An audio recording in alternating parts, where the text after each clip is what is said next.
My search led me to the study of the spiritual forces with which all of us are blessed.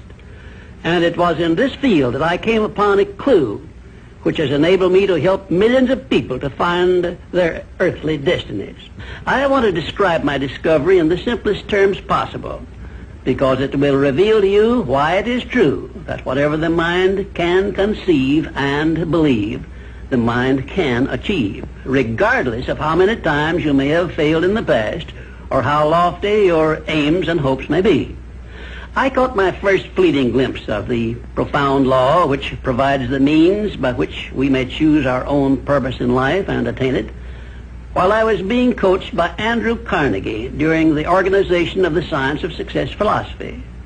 I had just finished telling Mr. Carnegie that I feared he had chosen the wrong person to give the world the first practical philosophy of personal success because of my youth, my lack of education, and my lack of finances. Well, at this point, Mr. Carnegie delivered a lecture that I shall never forget, because it changed my entire life and paved the way for my helping to change the lives of millions of people, some of them not yet born.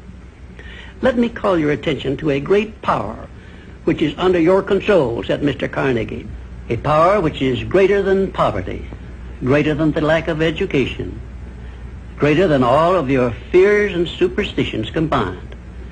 It is the power to take possession of your own mind and direct it to whatever ends you may desire. This profound power, Mr. Carnegie continued, is the gift of the Creator, and it must have been considered the greatest of all of his gifts to man, because it is the only thing over which man has the complete and unchallengeable right of control and direction. When you speak of your poverty and lack of education, Mr. Carnegie explained, you are simply directing your mind power to attract these undesirable circumstances, because it is true that whatever your mind feeds upon, your mind attracts to you. Now you see why it is important that you recognize that all success begins with definiteness of purpose, with a clear picture in your mind of precisely what you want from life. Then Mr. Carnegie continued his speech with a description of a great universal truth which made such an impact upon my mind that I began then and there to give myself a new outlook on life and set up for myself a goal so far above my previous achievements that it shocked my friends and relatives when they heard about it. Everyone, said Mr. Carnegie, comes to the earth plane blessed with the privilege of controlling his mind power and directing it to whatever ends he may choose. But, he continued, everyone brings over with him at birth the equivalent of 2 sealed envelopes, one of which is clearly labeled the riches you may enjoy if you take possession of your own mind and direct it to ends of your own choice, and the other is labeled the penalties you must pay if you neglect to take possession of your mind and direct it. And now let me reveal to you, said Mr. Carnegie, the contents of those 2 sealed envelopes. In the one labeled riches is this list of blessings. 1, sound health. 2, peace of mind. 3, a labor of love of your own choice. 4, freedom from fear and worry. 5, a positive mental attitude. 6, material riches of your own choice and quantity. In the sealed envelope labeled penalties, Mr. Carnegie continued, is this list of the prices one must pay for neglecting to take possession of his own mind. 1, ill health. 2, fear and worry. 3, indecision and doubt. 4, frustration and discouragement throughout life. 5, poverty and want. 6, and a whole flock of evils consisting of envy, greed, jealousy, anger, hatred, and superstition. Now, my mission in life is to help you and everyone who needs my help to open up and use the contents of the sealed envelope labeled riches.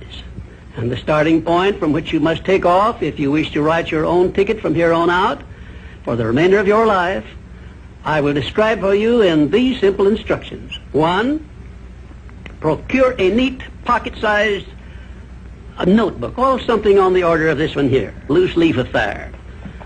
And on page 1, write down a clear description of your major desire in life, the one circumstance or position or thing which you will be willing to accept as your idea of success. And remember before you begin writing that your only limitations are those which you set up in your own mind or permit others to set up for you. And 2, on page 2 of your notebook, write down a clear statement of precisely what you intend to give in return for that which you desire from life. And then start in right where you stand now to begin giving. And 3, memorize both of your statements, what you desire and what you intend to give in return for it, and repeat them at least 12 times daily. And always end your statements with this expression of gratitude for the blessings with which you were gifted at birth. I ask not, O divine providence, for more riches, but more wisdom with which to accept and use wisely the riches I received at birth in the form of the power to control and direct my mind to whatever ends I desire. If you are not too successful or self-satisfied to accept and express this profound prayer, if you accept it and express it in the same spirit of humble sincerity in which I pass it on to you, a new and a better world will reveal itself to you. A world in which you will see reflected the circumstances and the things which you yourself have created. And now let me close this, our first visit, with my favorite expression of gratitude. O divine providence, I ask not for more riches, but more wisdom with which to make wiser use of the riches you gave me at birth, consisting in the power to control and direct my own mind to whatever ends I desire. My name is W. Clement Stone. As General Manager of the Napoleon Hill Associates, it is my privilege to introduce you to Napoleon Hill. How do you do? I'm very happy to have this personal visit with you. Won't you be seated, please? And now, may I request that you forget all your problems and just relax while I bring you the master key with which you may unlock the door to any opportunity that your mind can conceive.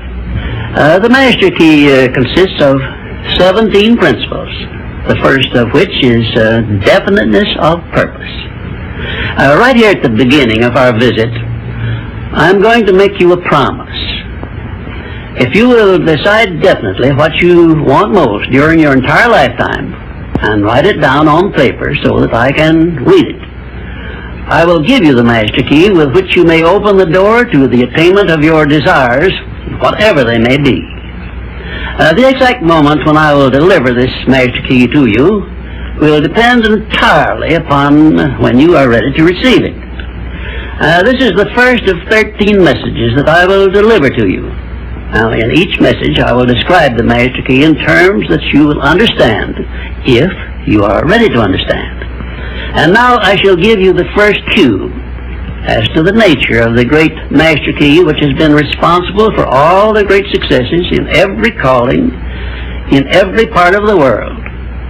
Please listen carefully to what I have to say, because you may discover the secret of the master key in this first visit. You may get your first cue as to the nature of the great master key when I tell you that psychologists have discovered a natural law which is the very foundation of all personal successes. And I can describe it to you in one short sentence so you can understand it. Whatever the mind can conceive and believe, the mind can achieve. Isn't that a profound statement? You will notice that it says nothing about the need for education, but simply that whatever your mind can conceive and believe, your mind can achieve. Now, if you want evidence that the mind can achieve whatever the mind can conceive without the benefit of formal education, you only have to remember that Thomas A. Edison conceived the idea of becoming an inventor and lived to become the world's greatest scientist in the field of invention. with only 3 months of common school education. When I first heard Andrew Carnegie describe this natural law, which makes it possible for you and I and everyone else to write his own price tag in life and attain it, I became so enthused over it that I began to search for the power back of it, and my curiosity led me finally to the discovery of the master key, which I shall reveal to you if you are ready to receive it. My search led me to the study of the spiritual forces with which all of us are blessed, and it was in this field that I came upon a clue which has enabled me to help millions of people to find their earthly destinies. I want to describe my discovery in the simplest terms possible, because it will reveal to you why it is true that whatever the mind can conceive and believe, the mind can achieve, regardless of how many times you may have failed in the past or how lofty your aims and hopes may be. I caught my first fleeting glimpse of the profound law which provides the means by which we may choose our own purpose in life and attain it, while I was being coached by Andrew Carnegie during the organization of the Science of Success philosophy. I had just finished telling Mr. Carnegie that I feared he had chosen the wrong person to give the world the first practical philosophy of personal success because of my youth, my lack of education, and my lack of finances. Well, at this point, Mr. Carnegie delivered a lecture that I shall never forget, because it changed my entire life and paved the way for my helping to change the lives of millions of people, some of them not yet born. Let me call your attention to a great power which is under your control, said Mr. Carnegie, a power which is greater than poverty, greater than the lack of education, greater than all of your fears and superstitions combined. It is the power to take possession of your own mind and direct it to whatever ends you may desire. This profound power, Mr. Carnegie continued, is the gift of the Creator, and it must have been considered the greatest of all of His gifts to man, because it is the only thing over which man has the complete and unchallengeable right of control and direction. When you speak of your poverty and lack of education, Mr. Carnegie explained, you are simply directing your mind power to attract these undesirable circumstances, because it is true that whatever your mind feeds upon, your mind attracts to you. Now you see why it is important that you recognize that all success begins with definiteness of purpose, with a clear picture in your mind of precisely what you want from life. Then Mr. Carnegie continued his speech with a description of a great universal truth which made such an impact upon my mind that I began then and there to give myself a new outlook on life, and I set up for myself a goal so far above my previous achievements that it shocked my friends and relatives when they heard about it. Everyone, said Mr. Carnegie, comes to the earth plane blessed with the privilege of controlling his mind power and directing it to whatever ends he may choose. But, he continued, everyone brings over with him at birth the equivalent of 2 sealed envelopes, one of which is clearly labeled, the riches you may enjoy if you take possession of your own mind and direct it to ends of your own choice, and the other is labeled, the penalties you must pay if you neglect to take possession of your mind and direct it.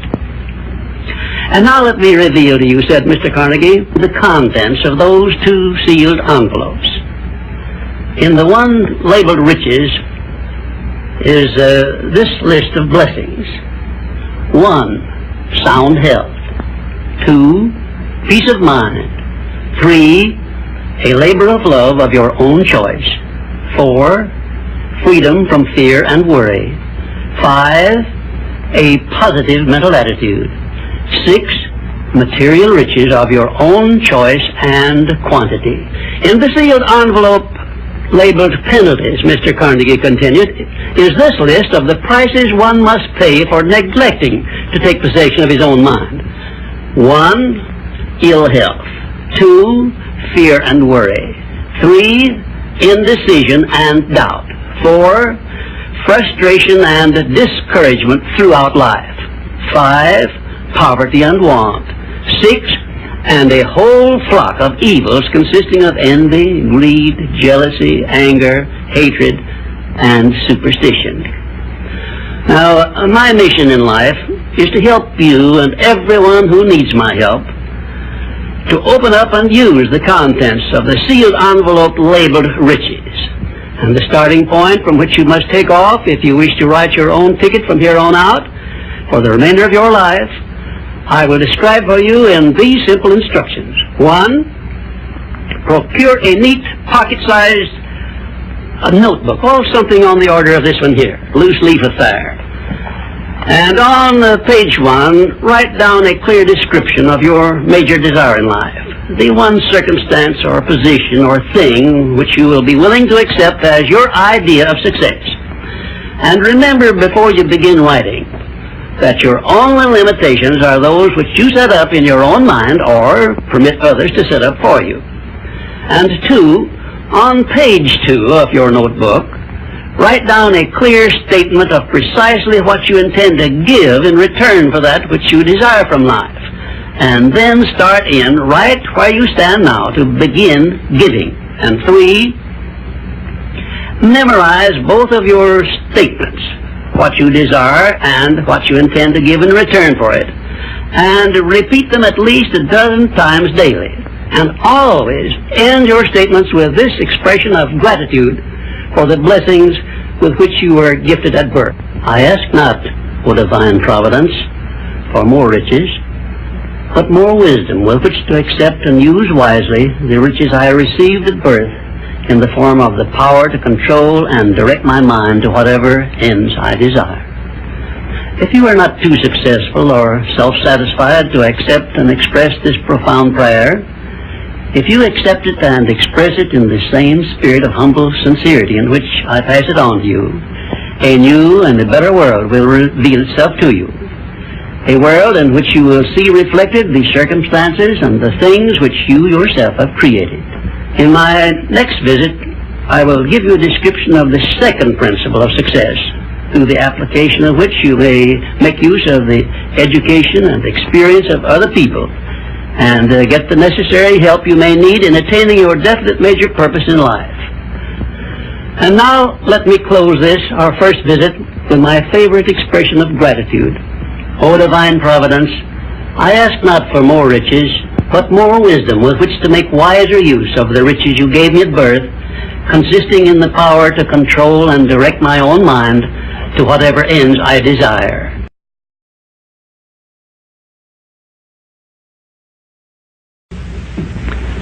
We come now to the second of the 17 principles which lead to the master key with which you may open the door to the attainment of your definite major purpose in life.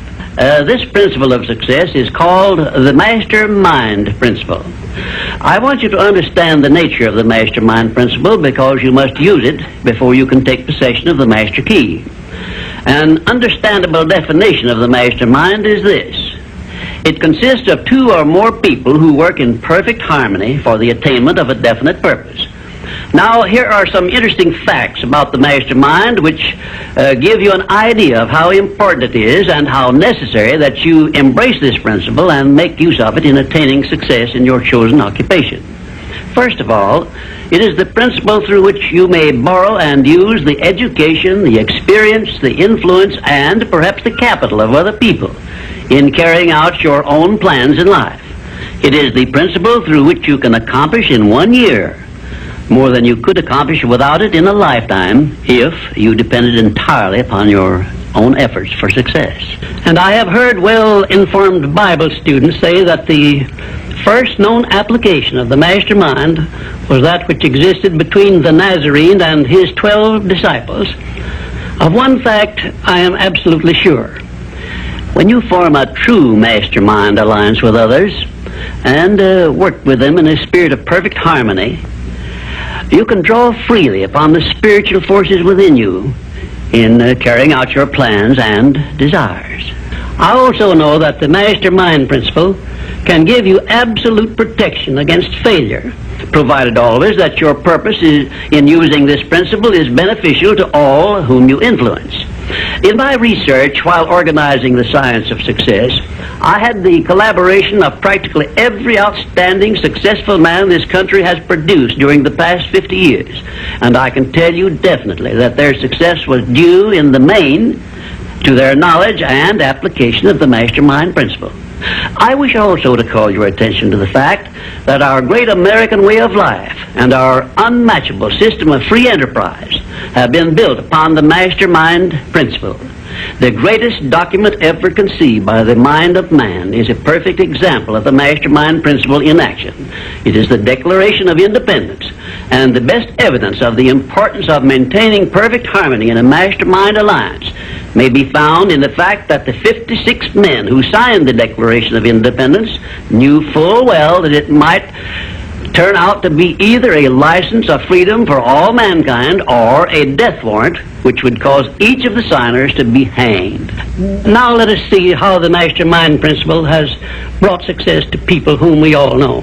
First, consider when Kate Smith began her career as a singer. She had difficulty in earning enough from her singing to pay her living expenses.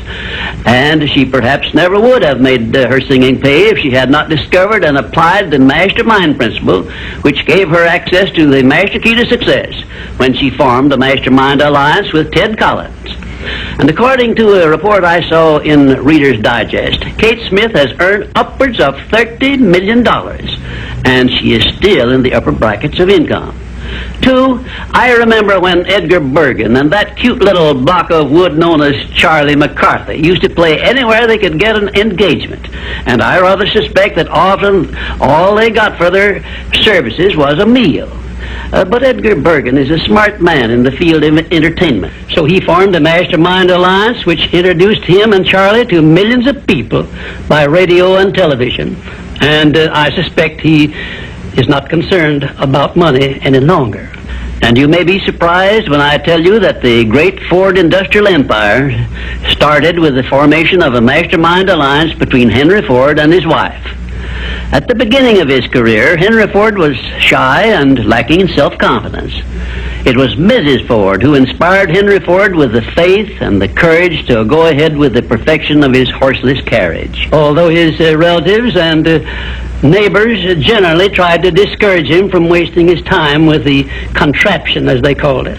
4, the Federation of States, known as the United States of America, is the richest and the most powerful nation civilization has yet produced.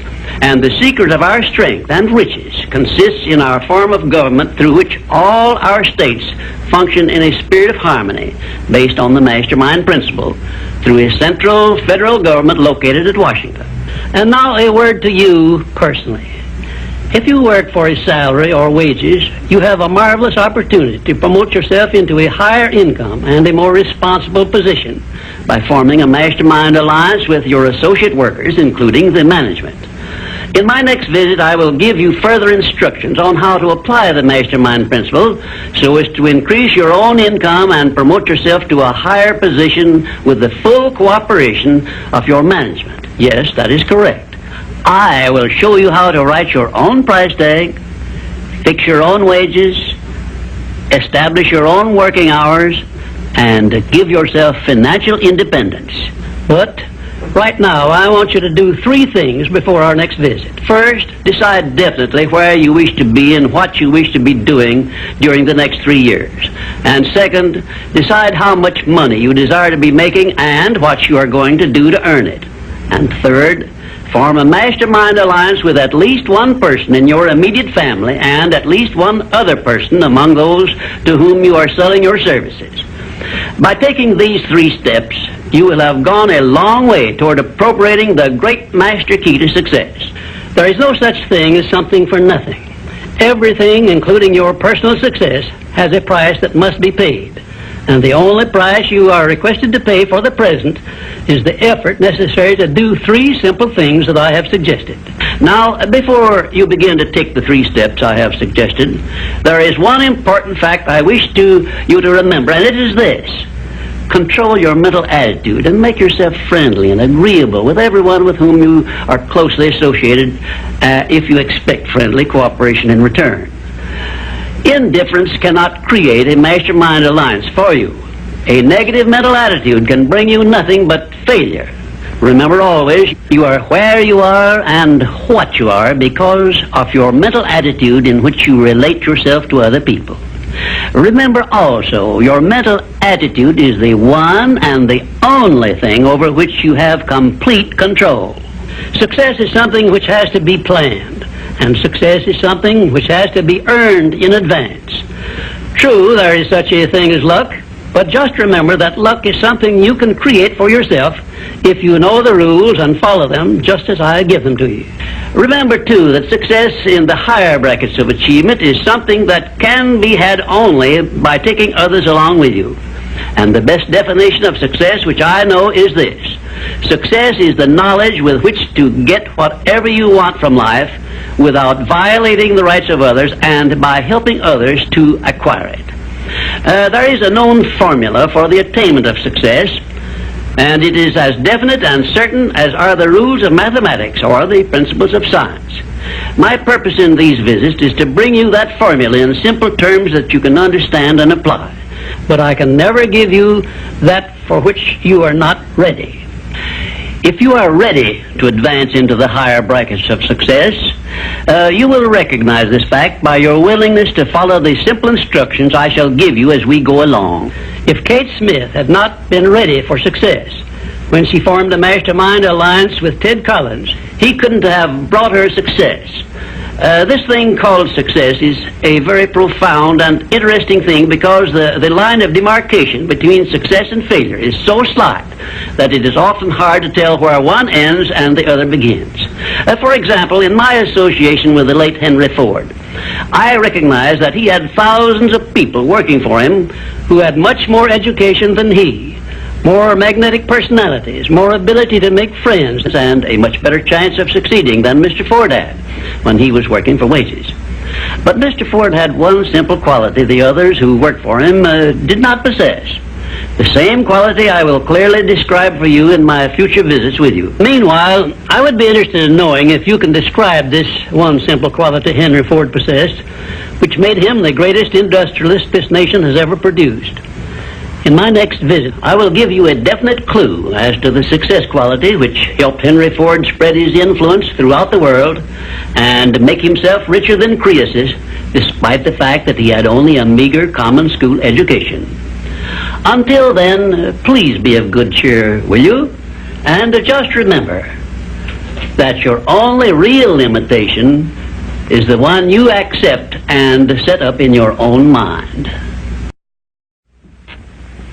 Well, this, our third visit, brings us to the success principle which has marked the turning point of every person who has promoted himself or herself from the lower brackets of success to the higher planes of achievement where one acquires everything he desires. This principle is called the habit of going the extra mile, which means the habit of rendering more service and better service than one is expected to render, and doing it in a positive mental attitude. I'm going to tell you all I know about this magic principle of self-advancement because it is the one rule you must follow if you expect to write your own price tag and to be sure of getting it. Let me describe this success principle for you in a brief formula which you can easily remember. I call it the QQMA formula, which means the quality of service you render plus the quantity of service you render plus the mental attitude in which you render service determines the space you occupy in your chosen calling and the compensation you get from your services. If you will examine carefully the people whom you know to be unusually successful, you will discover that they follow the QQMA formula, although they may do so unconsciously. Now, I wish to give you a big advantage over those who follow this formula unconsciously.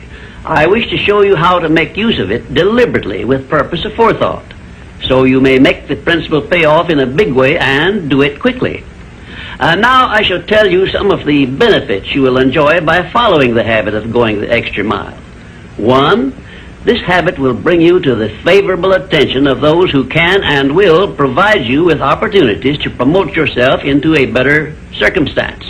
2, it will place back of you that great natural law of increasing returns through which the service you render will bring back greater than average compensations. And 3, following this habit will make you indispensable in your chosen occupation or calling. Therefore, it will place you in a position to write your own ticket. And 4, This habit will help you to excel in your line of work, because each time you render service, you endeavor to do a better job than you did previously. And 5, if you work for a salary or wages, this habit will give you preference when work is slack and others are laid off.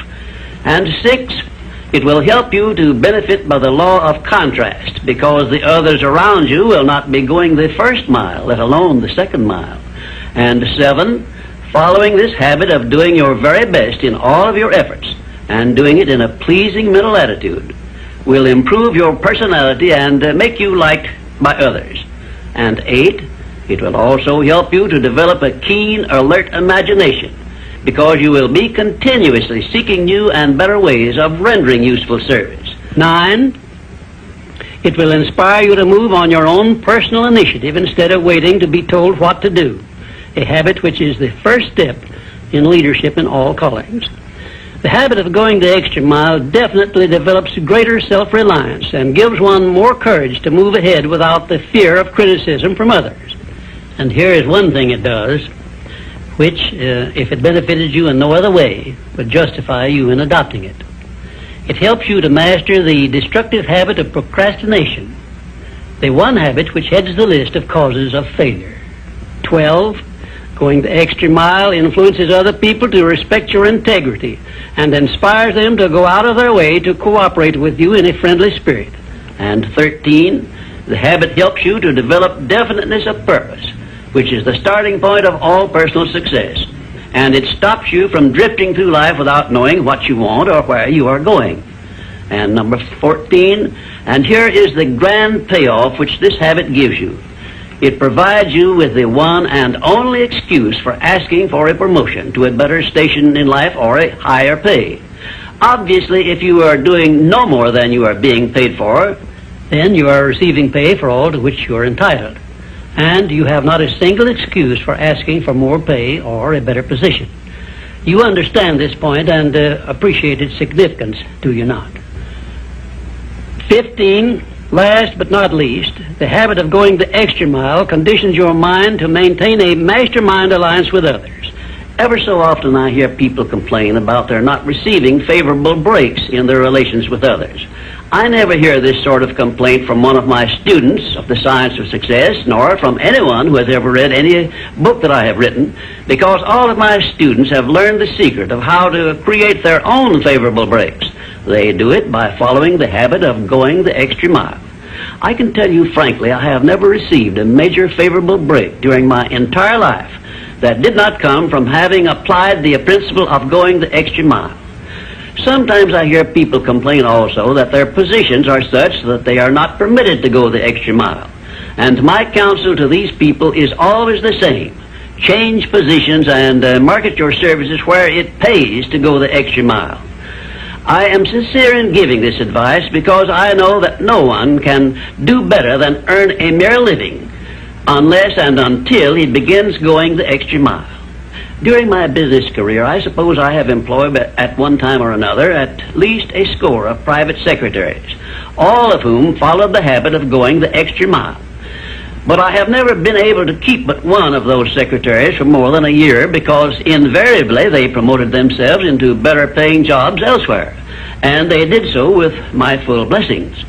The one exception is my present chief secretary, who has been with me for over 10 years.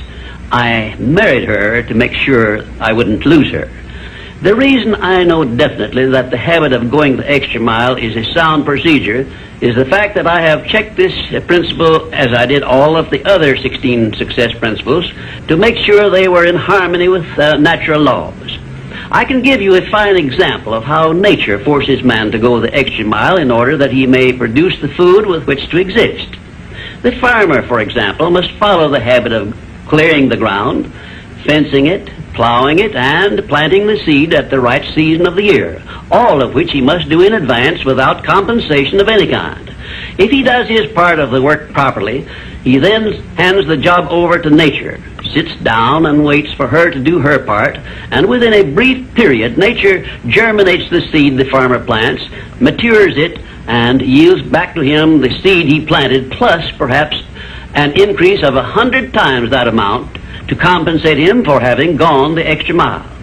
Thus we see that the law of increasing returns comes to the aid of the man who goes the extra mile. And this principle applies the same in rendering service in a job as it does in the fields of a farmer. If the farmer did not follow the habit of going the extra mile, the human race would starve to death in one season. And I am sure you will agree that any time we can copy Mother Nature's habits, we will not go wrong in doing so. You now have a possession of the third principle of personal achievement, which brings you 3 steps nearer the secret by which you may take possession of the master key to success.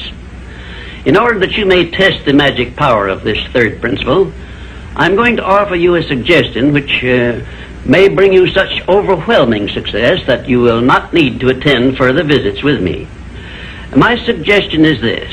First, start tomorrow in whatever occupation you are engaged to render some form of useful service to someone near you which you are not expected to render and for which you neither expect nor ask for compensation. And 2, render this service in a pleasing mental attitude which will show clearly that you enjoy doing it.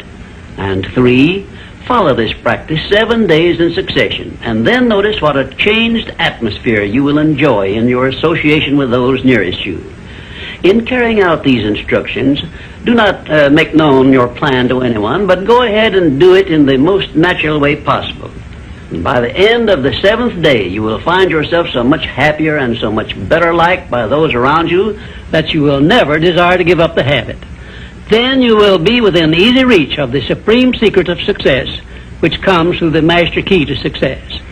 In my 4th visit with you, I will give you a very definite clue as to the means by which you may appropriate and use the great master key.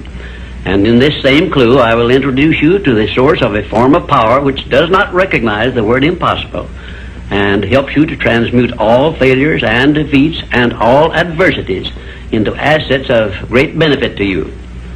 And now, until our next visit, may I remind you that if you believe it, you can do it. We come now to the 4th visit, where I shall introduce you to your greatest asset, and with this introduction, the master key to success will be within your easy reach. I say this is your greatest asset because it is the 4th of the 17 success principles with which you may tap and draw upon the supreme power which created you and runs this entire universe. The name of this principle is applied faith. And I want you to remember it is not something I am bringing to you, but it is something you already possess, although you may not have made use of it in the past. And now let me tell you what applied faith is and what you can do with it. Applied faith is the mental attitude wherein you may clear your mind of all fears and doubts and direct it to the attainment of whatever you desire in life. In our first visit, I told you that you and I and every person were blessed with the privilege of complete control over but one thing, and that is the exclusive right to take possession of our own minds and direct them to the attainment of whatever we desire in life. Applied faith is a mental attitude we must cultivate and maintain before we can take complete possession of our minds. It is the means by which we may break the seal of that envelope I mentioned in our first visit and take full possession of the 6 forms of riches we get in return for taking possession of our minds and using them. Those 6 riches were, as you may remember, sound health, peace of mind, a labor of love of your own choice, freedom from fear and worry, a positive mental attitude, and material riches of your own choice and quantity. We are now, this very moment, standing in front of the gateway which can be opened only with the great master key to success. And I'm giving you the closest clue I have yet mentioned as to how you may take possession of this key. In order that you may condition your mind to embrace and use applied faith, you must understand that there are 2 ways in which you can use faith. You can put it into reverse gear and use it in a negative way by allowing your mind to dwell upon the circumstances and the things you do not want, such as poverty, ill health, failure, defeat, And this is precisely what the majority of people do, which explains why the majority of people go through life in misery and want. Or you can take possession of your mind and direct it to think of the 6 riches which came over with you in that sealed envelope. And you will attract these riches to bless and serve you all through your life. Isn't it a strange fact that most people make a negative application of their great power of faith by thinking about and believing in poverty, ill health, fear, failure, and defeat, when it would be so easy for them just to change their thinking over to the circumstances and things they desire? Now let me give you a description of the one thing which represents the main difference between a successful person and a failure. Please listen carefully and think for yourself as I speak, because failure to recognize the truth I am about to give you is the starting point of most failures. Successful people in all occupations, all professions, and all callings have one trait which distinguishes them from the failures. It is their capacity for belief. The failures see the hole in the donut, but do not see the donut around the hole. The successes see the hole also, but they see the donut around the hole. Thomas A. Edison believed that he could perfect an incandescent electric lamp, and despite the fact that he failed over 10,000 times before he was crowned with success, he made his belief uncover the secret for which he was searching. Give one guess as to how many times the average person must fail before he quits. Fails because of the lack of capacity for belief. How many times can you meet with defeat before you give up the ghost and quit? Henry Ford believed he could build a self-propelled vehicle which would take the place of the horse and buggy.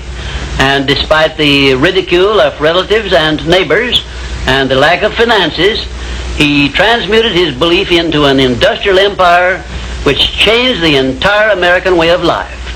Mind you, Ford did this with very little education and no operating capital to begin with. Right here, let me ask you a question which may well change your entire life.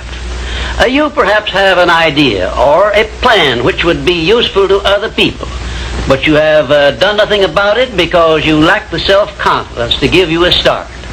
In other words, you are now where Henry Ford was before he built the first model of his world-famous automobile. Mr. Ford broke through that wall of fear which may now be holding you back and put his idea into operation by making use of the mastermind principle I mentioned in our second visit through an alliance with his wife. Now the question I wish to ask you is this: why don't you form a mastermind alliance with someone and begin putting your ideas to work for you? Belief is truly a magic word because it is the beginning of all successes. It is the very foundation of civilization. It is the one quality you must develop before you can make use of the great master key to success. To be successful, you must become a person with a great capacity for belief, and the place to start believing is with yourself. You should begin by recognizing that you were born with the privilege of complete control over your own mind. You should also recognize that by the application of the master key to success, which I am passing on to you through these visits, you can take full possession of your mind and make it yield you whatever you demand in life. Observe, I use the word demand, not beg. The Creator never intended for you to beg for anything. If He had, He would not have blessed you with full control over your own mind. If your life is not what you want it to be, you can change it. As a matter of fact, you can do anything within reason that you desire to do if you embrace the principle of applied faith and keep it directed to the attainment of the things you want and off the things you do not want. I should know what I'm talking about because I was handicapped at birth by the 4 horsemen which keep most people in bondage all the days of their lives: poverty, fear, illiteracy, and superstition. I have discovered the master key which gives one deliverance from all the evils one does not want and opens wide the gateway to the riches which the Creator intended every person to enjoy on this earth. Applied faith is the only means by which the master key can be appropriated and used. Therefore, I give you these instructions through which you may create a mental attitude which is favorable for the expression of faith. 1, know what you want and believe that you can and will get it. 2, give expressions of gratitude many times daily for having received that which you want, even before you actually get physical possession of it. Possession starts first in the mind. Please remember this. 3rd, keep your mind open for hunches from within. And when you are inspired to action, do not wait, but move on your own personal initiative at once. Remember, there can be no application of applied faith without action. 4th, when overtaken by defeat, as you may be many times, remember that man's faith is tested many times before he is crowned with final victory. And accept your defeat as nothing more than a challenge to keep on trying. And 5, a burning desire for the things or circumstances you want is the starting point of all applied faith. Be definite, believe, and act. And keep on acting if at first you meet with defeat. 6, when doubt creeps into your mind, remember that whatsoever a man believeth, that shall he also reap. Remember, faith is not something you get. Faith is something you already have. But you may be using it in reverse gear by believing in the circumstances and things you do not want, the things you fear. Remember also that faith is guidance only. It is not a power which will bring you what you want, but a power that can guide you to go after what you want and get it. Remember, too, that your faith is limited only by your own capacity to believe. You can do whatever you make up your mind to do. I believed I could give the world a practical philosophy of success which would free men and women from their fears and limitations. I stood firmly back of that belief through 20-odd years of effort and saw my belief give freedom to millions of people. Do the thing, said Emerson, and you shall have the power.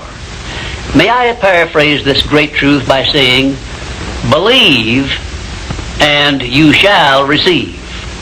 And now, until our next visit, will you please remember that your life is exactly what you make it by your own mental attitude.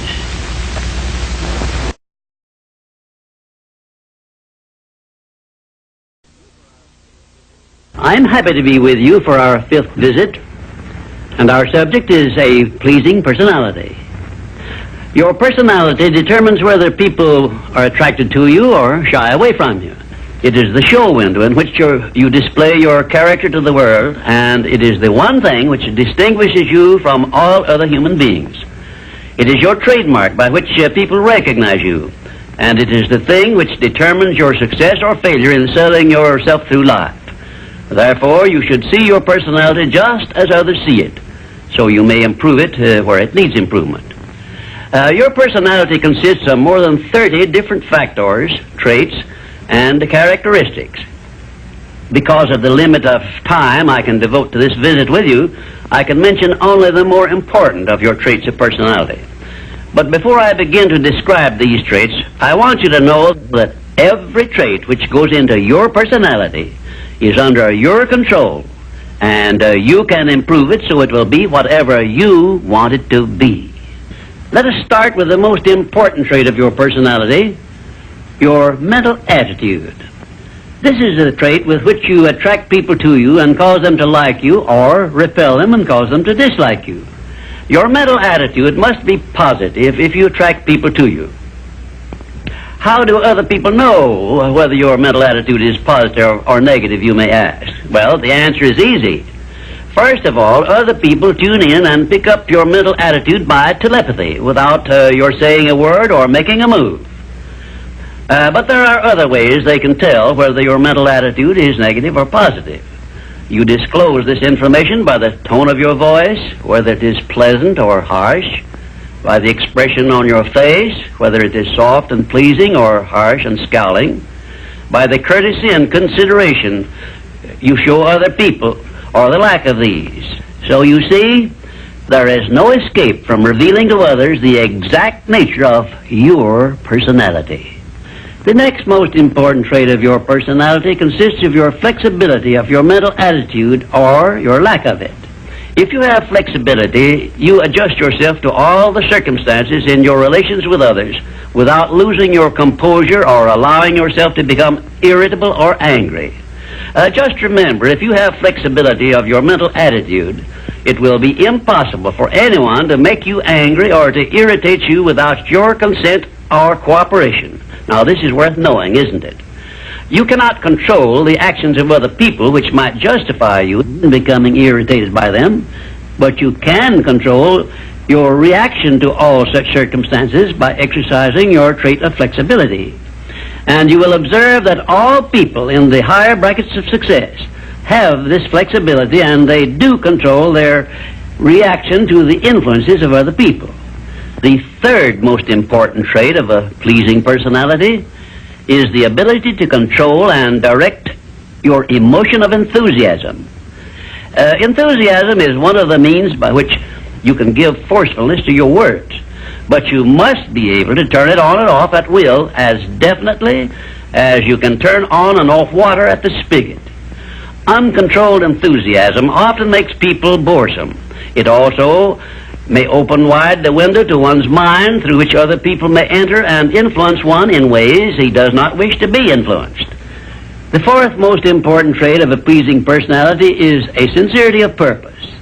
The person who is not sincere in all relationships with others is soon detected and rejected, because no one is attracted to the person who thus endeavors to deceive others. Sincerity is one quality of character which cannot be successfully faked, not even by the most astute rascal or the most efficient actor, because insincerity evermore carries with it some warning sign which other people recognize. You have only to go back into your own experience with insincere people to prove the truth of what I have stated. There are 26 other important traits which give one a pleasing personality, but I do not have time to give them to you in this visit. Now let us turn our attention to some of the common habits which destroy a pleasing personality. Please check yourself as I describe these negative habits, and you may make discoveries about yourself sufficient to enable you to rebuild your entire personality so it will become a master salesman in your behalf. One of the most destructive habits which make one's personality objectionable is that of breaking in and running away with the conversation when others are speaking. And 2, sarcasm, expressed by insinuations and wisecracks which are not so wise, is near the head of the list of habits which give one a negative personality. And 3rd, vanity expressed by either words or actions is sure to make one unpopular. And 4, indifference in listening while others are speaking is sure to be noticed and resented. It is more profitable to be a good listener than it is to be a good talker, because one is always apt to learn something while listening to others, but never learns anything from hearing himself talk. 5, the attempt to flatter where flattery is obviously not deserved will bring quick resentment from others. Also, it will put them on notice, if they are wise, that the flatterer wants something he perhaps should not get. And 6, the habit of finding fault with the world at large and people in general is never a popular habit, and it is no part of a pleasing personality. It is far better to direct conversation to the circumstances and things which are right than to complain of those which one believes to be wrong. And 7, one of the very worst habits which destroy a pleasing personality is that of openly and directly challenging those with whom one may not agree, where there is no obvious reason for doing so, except the desire to be on the opposite side. And 8, the habit of volunteering unsolicited advice to others who have not requested it can make one an intolerable bore. Free advice usually is considered to be worth just what it costs, which is nothing but the patience with which to listen to it. And 9, the habit of speaking of one's physical ailments Worries and personal problems may be tolerated by others, but this habit will never make one welcome or pleasing. If you wish to make yourself welcome in your relations with others, manage to talk about things which interest and concern those to whom you are speaking. You will never be boresome to the person to whom you are speaking of himself and the things which interest him, a truth which all master salesmen understand and respect.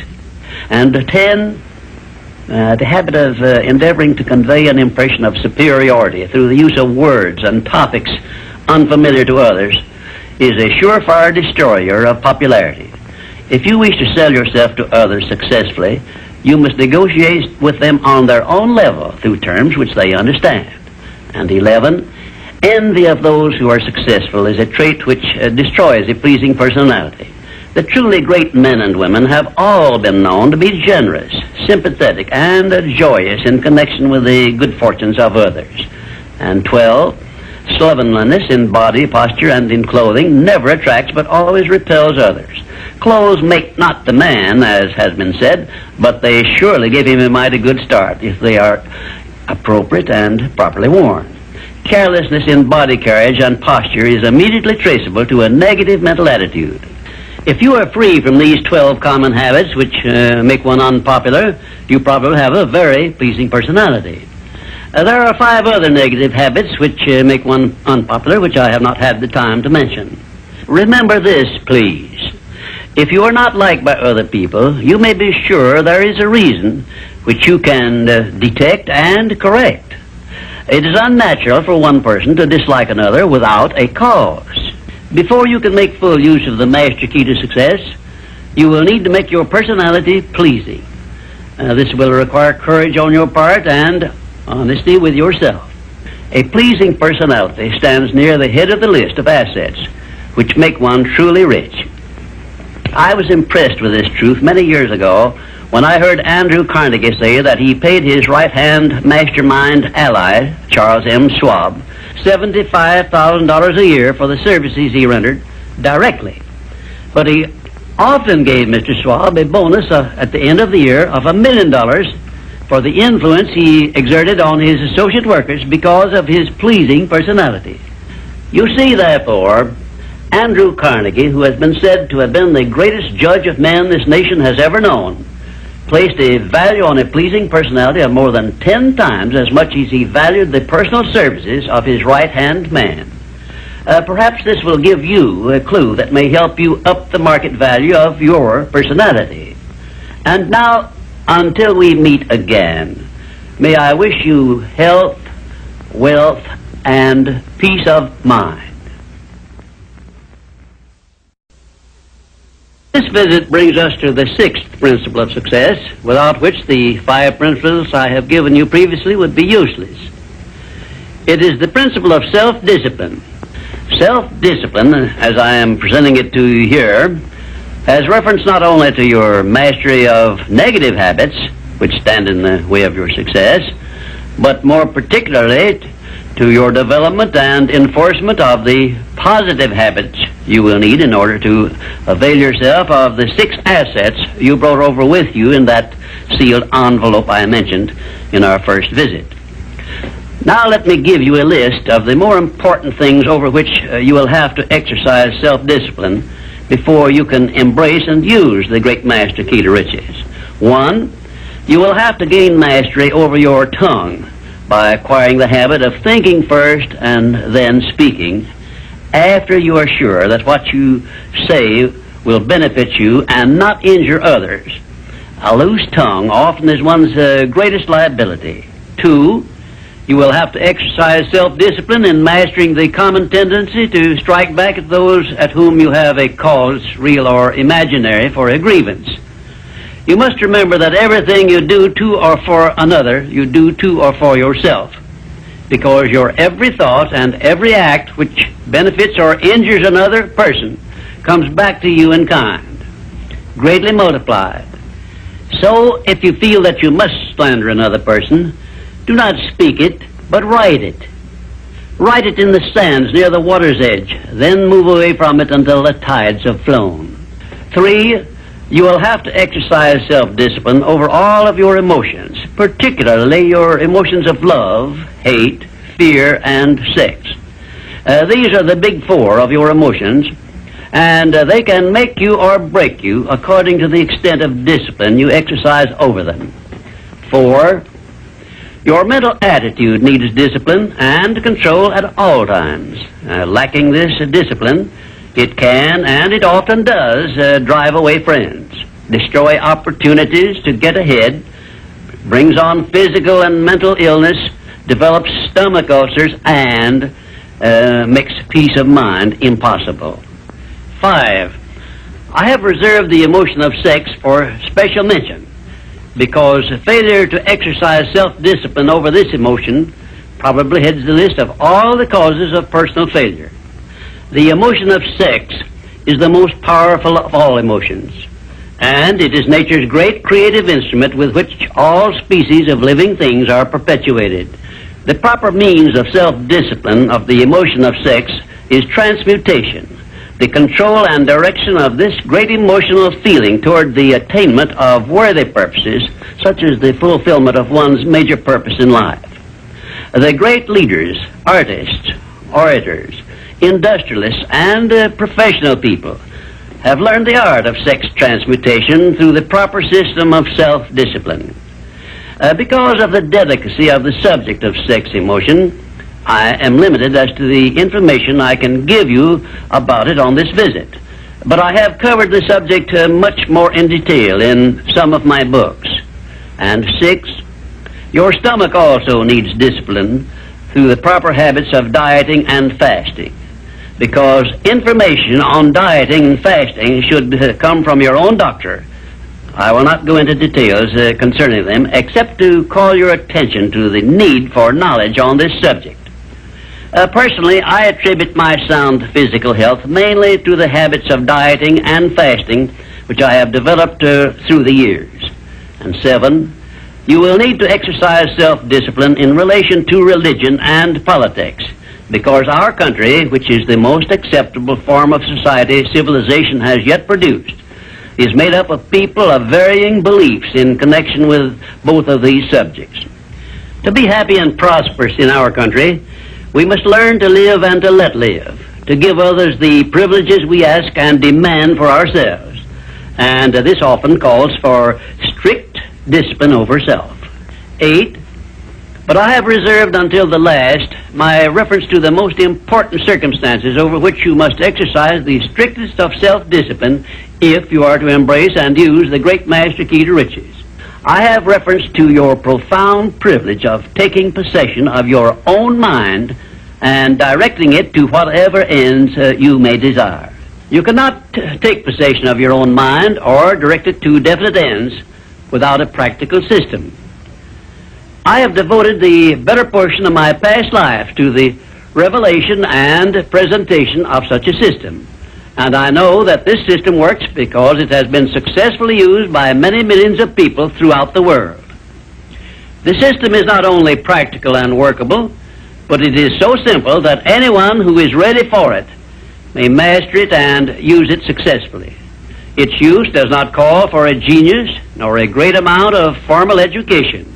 It calls only for a will to take possession of one's own mind and a definite purpose to which the mind is to be directed. Self-Discipline by Thomas A. Edison made him the world's greatest inventor, who revealed to mankind during the first half of the 20th century more of nature's secrets than had been uncovered during the entire previous history of civilization. Self-discipline carried Wilbur and Orville Wright through a multitude of failures and enabled them finally to give the world its first practical airplane, an achievement which has made the world smaller and changed the entire trend of civilization. Self-discipline helped Helen Keller to triumph over deafness, blindness, and dumbness, a combination of afflictions such as most people never experience. Self-discipline helped me to carry on through years of heart-aching discouragement and defeat, and give the world the first practical philosophy of success based on the know-how gained by hundreds of men and women who spent a lifetime by the trial and error method in discovery of the principles which lead to personal success. Self-discipline is among the top-ranking features of all the great religions, including, of course, the Christian faith. And there are some people who believe that our major purpose on earth is that of developing wisdom through struggle and self-discipline. One thing is certain: no one ever becomes very wise without the aid of self-discipline, and no one ever finds peace of mind and happiness without the strict exercise of self-discipline. Self-discipline is the only means of transmuting sorrow into faith.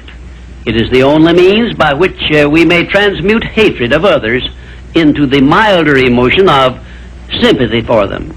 It is the only means by which we may reveal and profit by the seed of an equivalent benefit which comes with every adversity and every defeat. It is the only means by which we may shut out of our minds the deadly effects of past experiences of suffering and unpleasantness.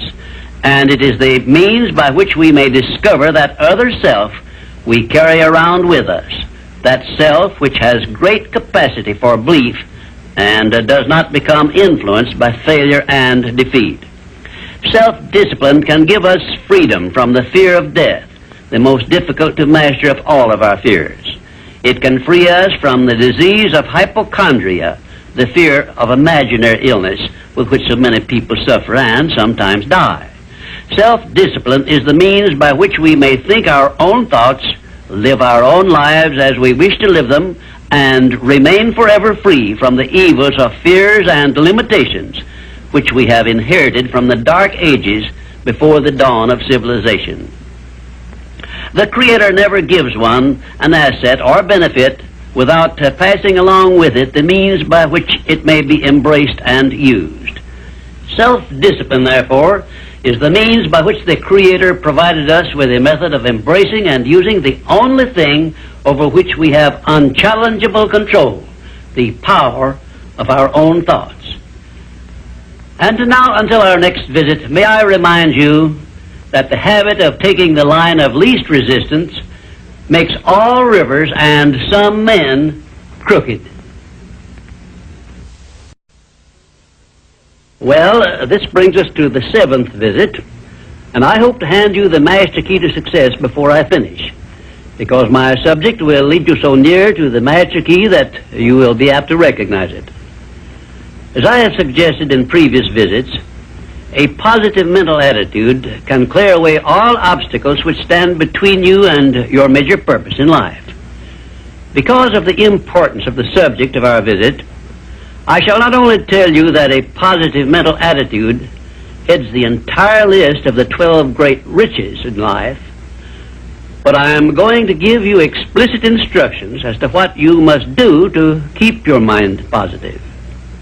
In all the success books I have written, I have never suggested to my readers what they should do without clearly telling them how to do it. Are you ready? If you are ready, this visit may bring the most important change in your life you have ever experienced. 1. Learn to adjust yourself to other people's state of mind and difficulties so as to get along peacefully with them and to refrain from taking notice of trivial circumstances in your relations with other people by refusing to allow them to become controversial incidents. Great people always avoid small incidents of controversy when possible. 2. Establish for yourself a definite fixed system of conditioning your mind at the beginning of each day so you will keep it positive under all circumstances. 3. Learn the art of selling yourself to other people by indirection, such as asking leading questions which will bring out the sort of reactions from others which you desire. And do not permit yourself to be drawn into argument over unimportant subjects. 4. Adopt the habit of having a good hearty laugh every time you become irritated or angry, and it will help you if you begin each day with 1 minute of hearty laughing. This will change the chemistry of your brain and start you out with a positive mental attitude. However, you had better get out of sight when you take your laughing exercise. 5. Start each day with an expression of gratitude for all the adversities, defeats, failures you have experienced in the past. and search for the seed of an equivalent benefit these have yielded you through the passing of time. Then give thanks for the blessings you expect to receive during the day. 6. Learn to concentrate your attention on the can-do portion of all of your problems and desires, and start action where you stand in carrying out this portion. No matter what may be your problem or your desire, there is always something you can do right now that will help you. Find out what this something is and do it. 7. Learn to transmute all unpleasant circumstances into immediate action which calls for a positive mental attitude, and make this a fixed habit. For example, when you are angry, switch your mind to some sort of action in connection with your hobby or your major purpose in life, and keep it busy with that subject for 5 minutes. 8. Recognize that every circumstance which influences your life, whether it is a pleasant or unpleasant circumstance, is grist for your mill of life, and so use it to make it pay you dividends in one form or another, remembering meanwhile that your strength grows out of your struggles. Follow this instruction, and you will soon learn that there is no such thing as an unprofitable experience. 9. Look upon your life as a continuous process of education, of learning from all your experiences, good and bad, and be always on the alert for gains of wisdom which come to you a little at a time in both your pleasant and unpleasant experiences. 10. Make the world over to fit your own pattern if you choose, but begin with yourself in some sort of self-improvement which will make you more open-minded, patient, and generous in your relations with others. 11. Express gratitude twice daily for your recognition of the fact that you have been given complete control over your own mind, and ask for guidance in order that you may use this profound gift wisely in all your thoughts and acts. 12. Go out of your way daily to comment enthusiastically on the good qualities of those with whom you live and work, but do not mention their negative qualities. Then observe with benefit to yourself how quickly others will begin to concentrate on your good qualities. Remember, I'm still talking about how to keep your mind positive.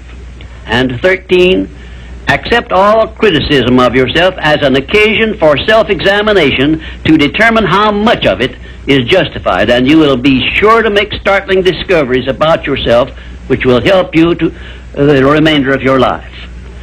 14, do not accept from life or anyone else anything you do not desire. And remember that Mahatma Gandhi proved himself to be more powerful than the great British military forces by this simple method of passive resistance. 15, remember always that there are two kinds of circumstances which cause you to worry. Those you can do something about, and those you can do nothing about. Nothing, that is, except to use passive resistance and refuse to permit them to worry you.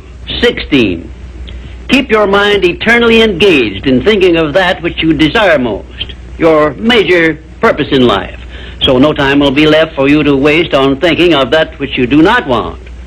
And let me digress here while I tell you we are now rubbing elbows with the great master key of success this very moment. And 17, if you should ever be so unfortunate as to feel sorry for yourself, look around until you find someone who is worse off than yourself, and start where you stand to give him help.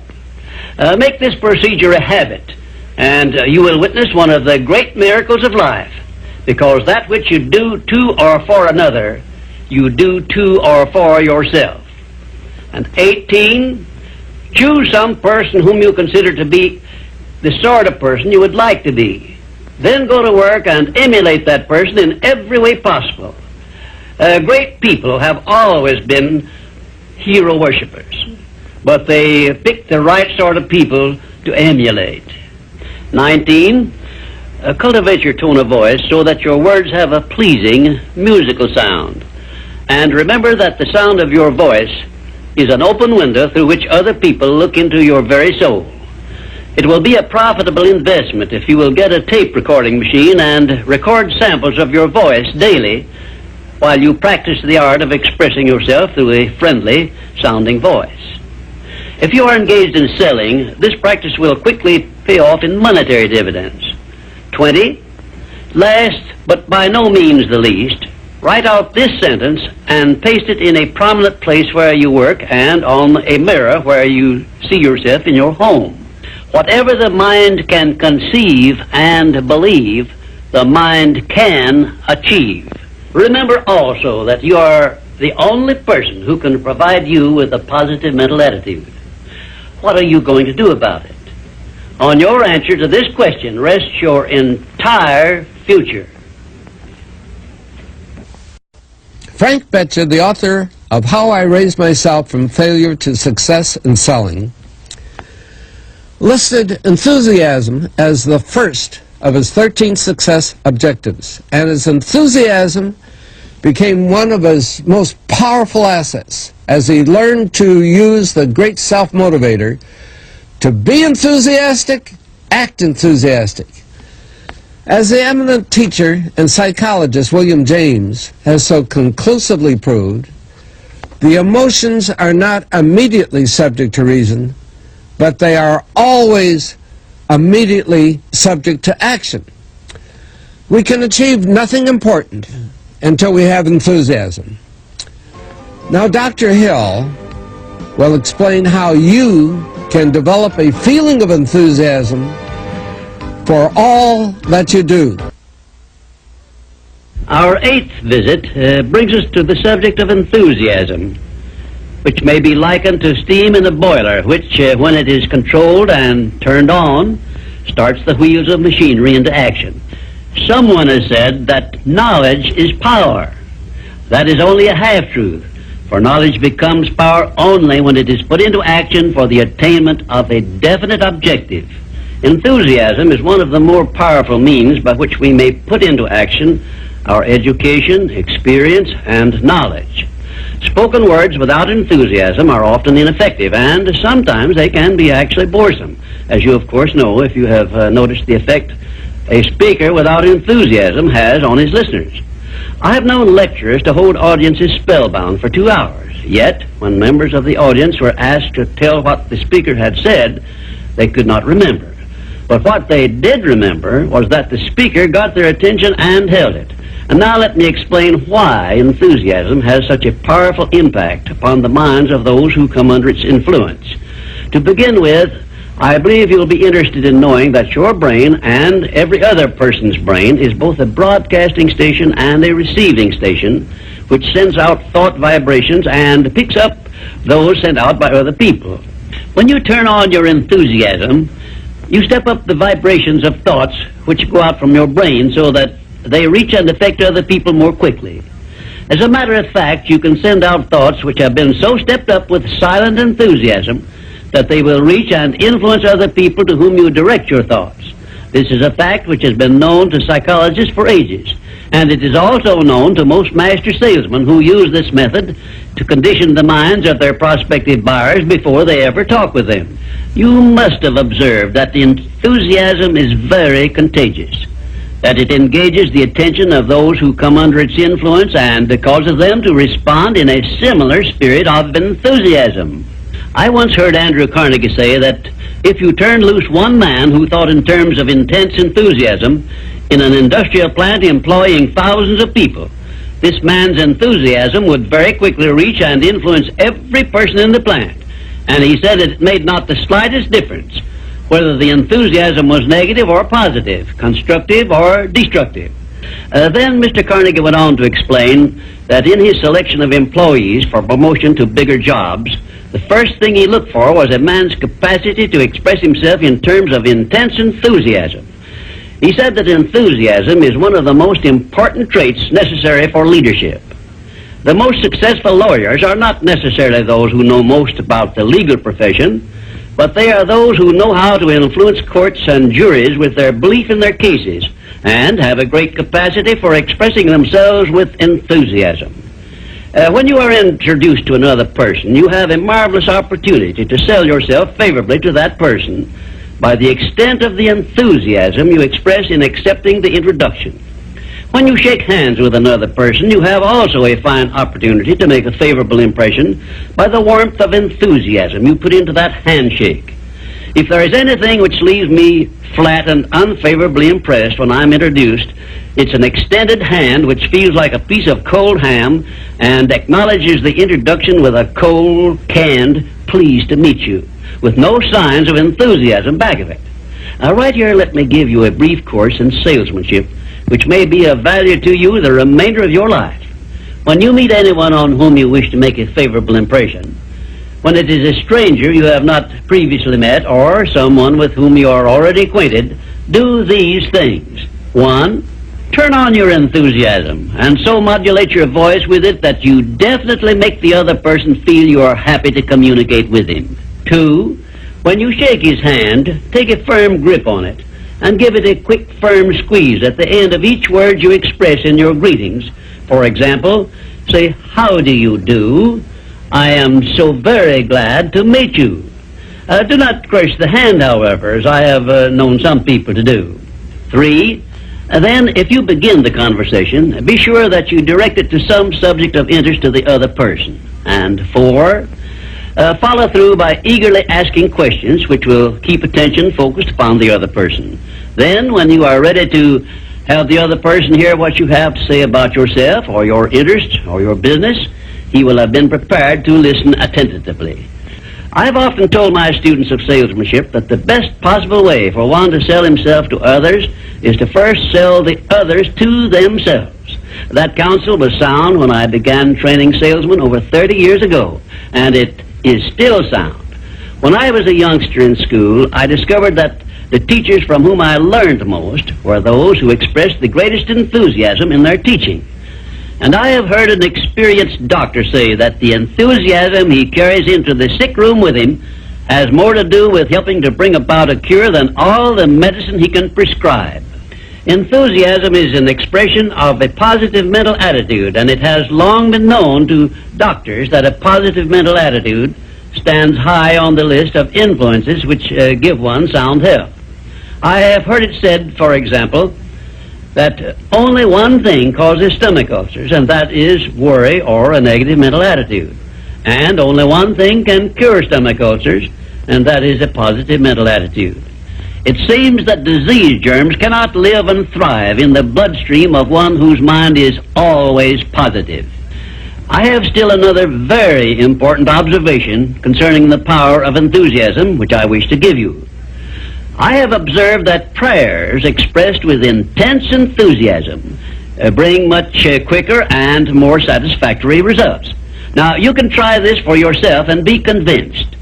I began experimenting with this idea many years ago, and from my experiences, I gathered the information which caused me to change my method of prayer entirely. I now use the prayer I recommended to you on previous visits, with the gratifying results that I get quicker and more favorable action from my prayers than I did when I expressed them in a spirit which lacked enthusiasm.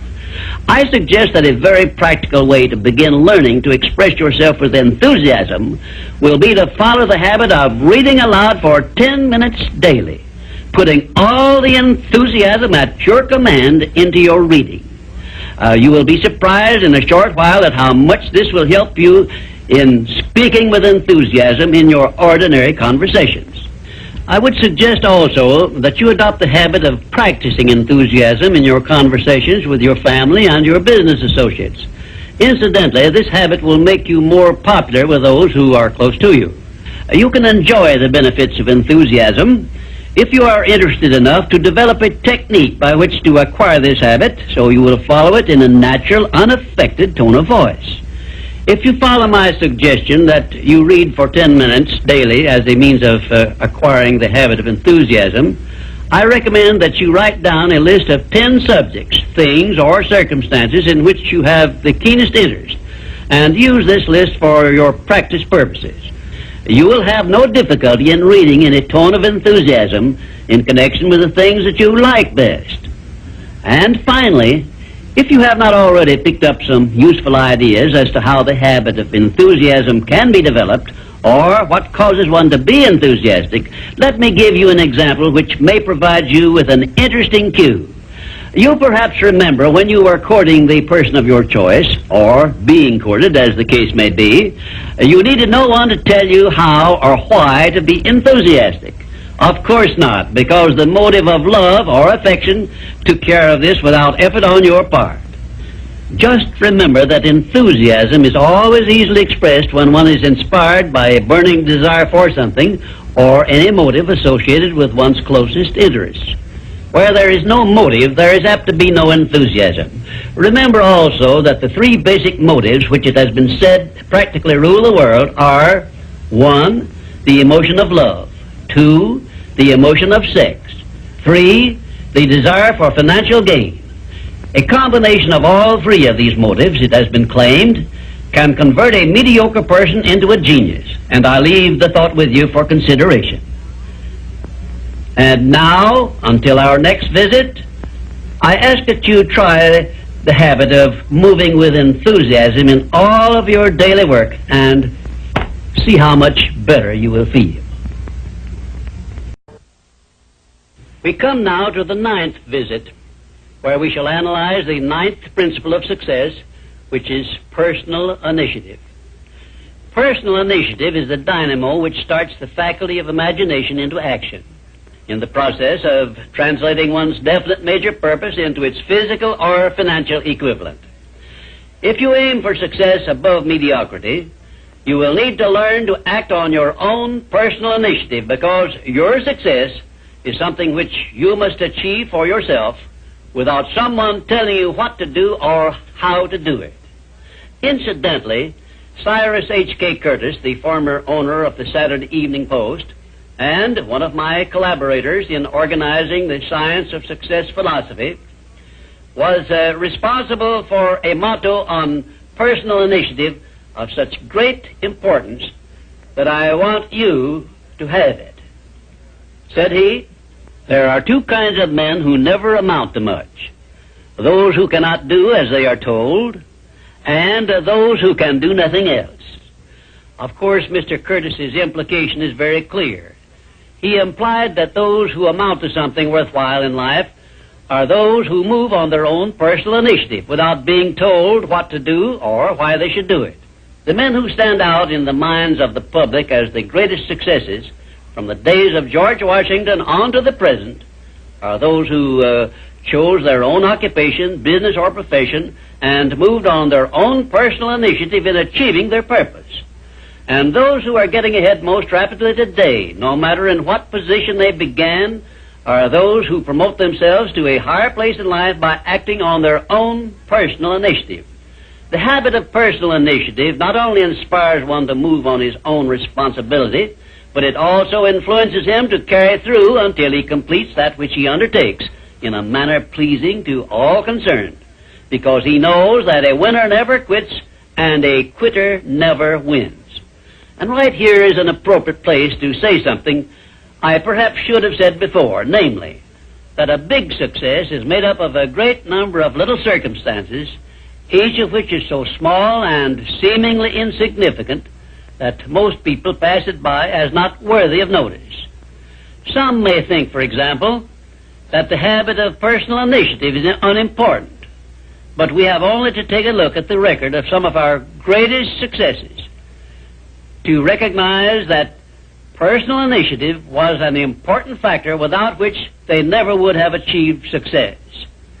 For example, no one told F.W. Woolworth to start a 5 and 10 cent store. The idea was his own. He acted on his own personal initiative in putting his idea into action, and lived to see it yield him a fortune well above $100 million. My distinguished business associate, W. Clement Stone, started his insurance business on his own personal initiative with an operating capital of only $100. But he followed through on that same personal initiative and made his humble beginning yield an annual gross income of many millions of dollars. And it was that same habit of acting on his own personal initiative, of doing the thing he wanted to do, which inspired Mr. Stone to join forces with me in taking the Science of Success philosophy to millions of people throughout the world, an undertaking which it is believed may help more people to find their places in the world than has any other influence during the past 100 years.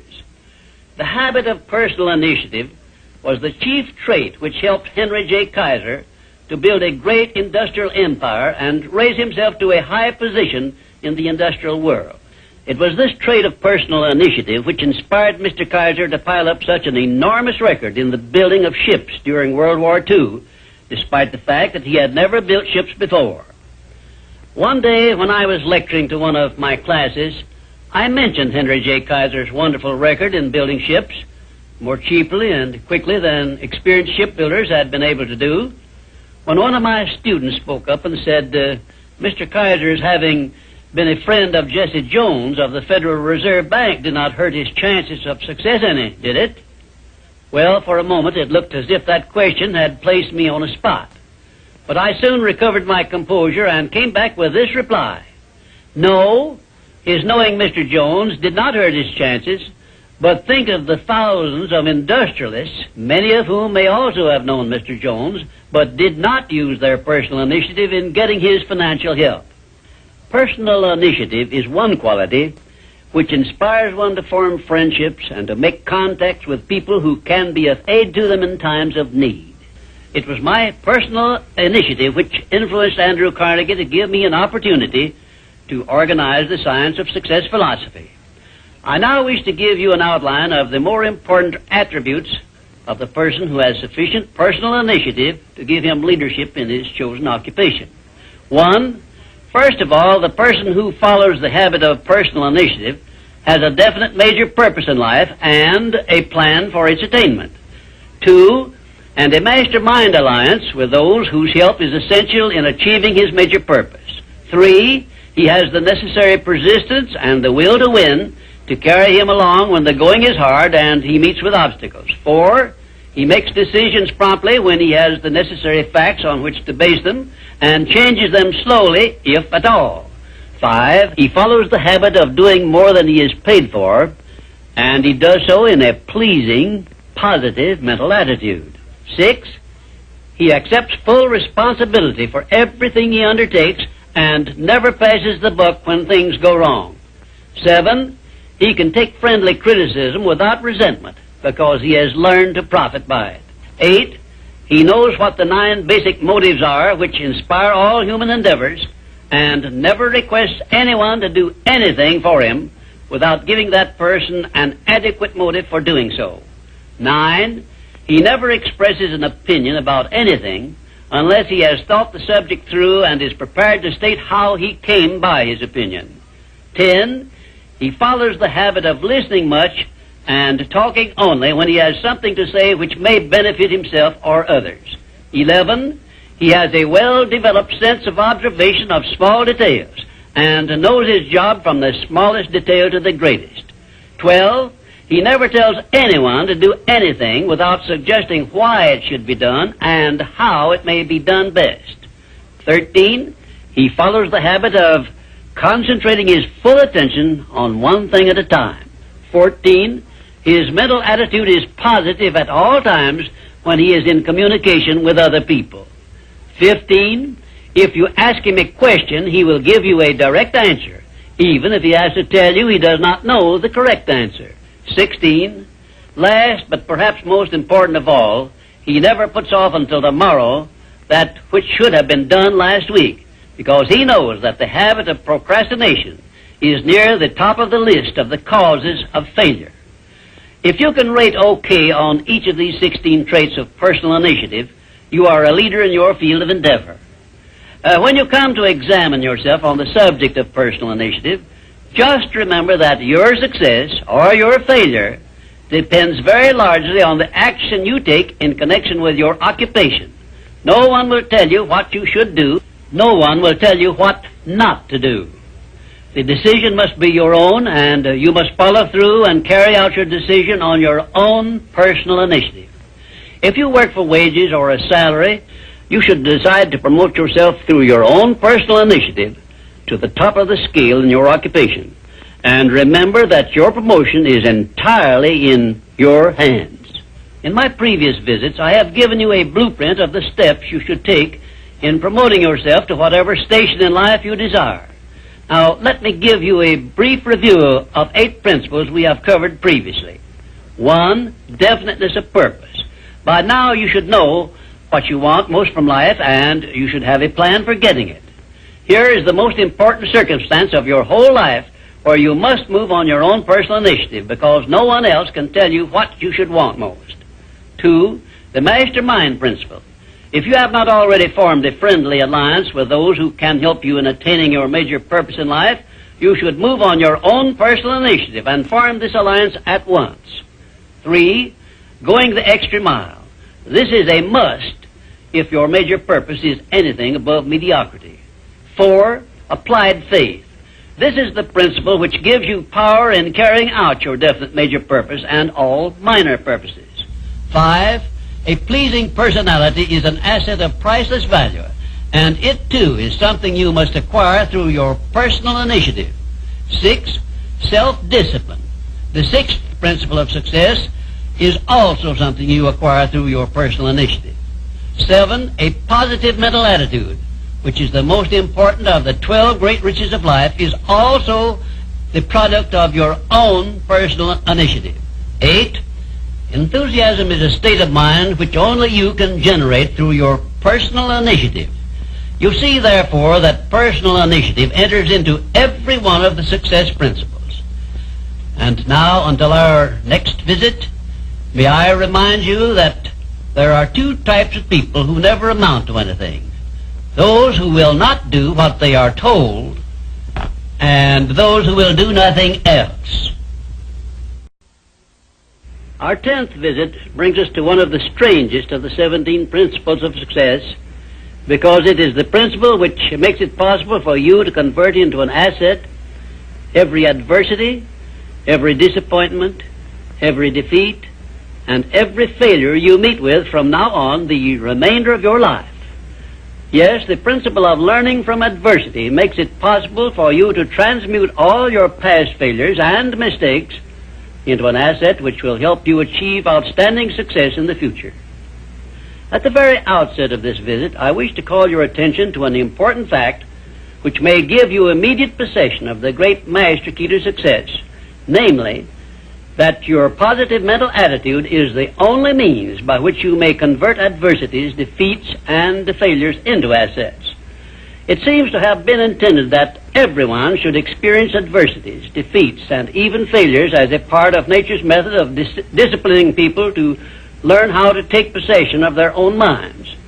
But the Creator very wisely provided everyone with the means for converting these experiences into benefits of a priceless value, the means being our privilege of maintaining and directing a positive mental attitude. Despite the benefits which we may get from adversities and unpleasant experiences of every nature, no one desires to meet with these experiences. Once you learn that adversities can be made to pay dividends, you will acquire the habit of looking for that seed of an equivalent benefit in each such experience with which you meet. My first illustration concerns a man of whom you may have heard, and I have no doubt you have eaten some of the food which he produced and marketed throughout the nation as a result of an adversity which would have stopped most men cold. The man was Milo C. Jones, who owned a small farm near Fort Atkinson, Wisconsin, on which he made only a fair living until he was stricken down with double paralysis, which deprived him of every portion of his body except his brain. In this hour of his greatest adversity, Milo C. Jones used his mind, took possession of it for the first time in his life, perhaps, and out of that mind came the idea of raising hogs and converting them into little pig sausage. And on that same farm, where previous to that adversity he made only a mere living, he found the seed of an equivalent benefit that compensated him for the loss of the use of his body, and lived to see little pig sausage yield him a huge fortune. Isn't it strange that so often people have to be cut down by failure and defeat before they learn that they have minds capable of mastering all of their problems? My next illustration is based on an adversity of a man whom we all know because he was President of the United States, and his name was Franklin D. Roosevelt, who was stricken in the prime of his life with polio, which destroyed the use of his legs. Instead of sitting on a street corner with a tin cup and some lead pencils, as many another might have done under similar circumstances, Franklin D. Roosevelt transmuted his affliction into a buildup of his self-reliance and lifted himself to the highest position available to mankind anywhere on this earth. Got that position and held it until he passed on. Held it longer than had any previous president. Verily, I tell you with all the enthusiasm at my command, that you may find in your adversities the necessary challenge to inspire you on to success, such as you never would have known without these experiences. Right here, may I remind you of the great importance of following the principle of a positive mental attitude, because this is the principle you will need most in converting unpleasant experiences into assets. My next illustration involves a very intimate personal experience of my own, which began when my mother passed on. I was 8 years of age. I know that the loss of one's mother at any age usually is regarded as an irreparable loss which offers no possible benefits.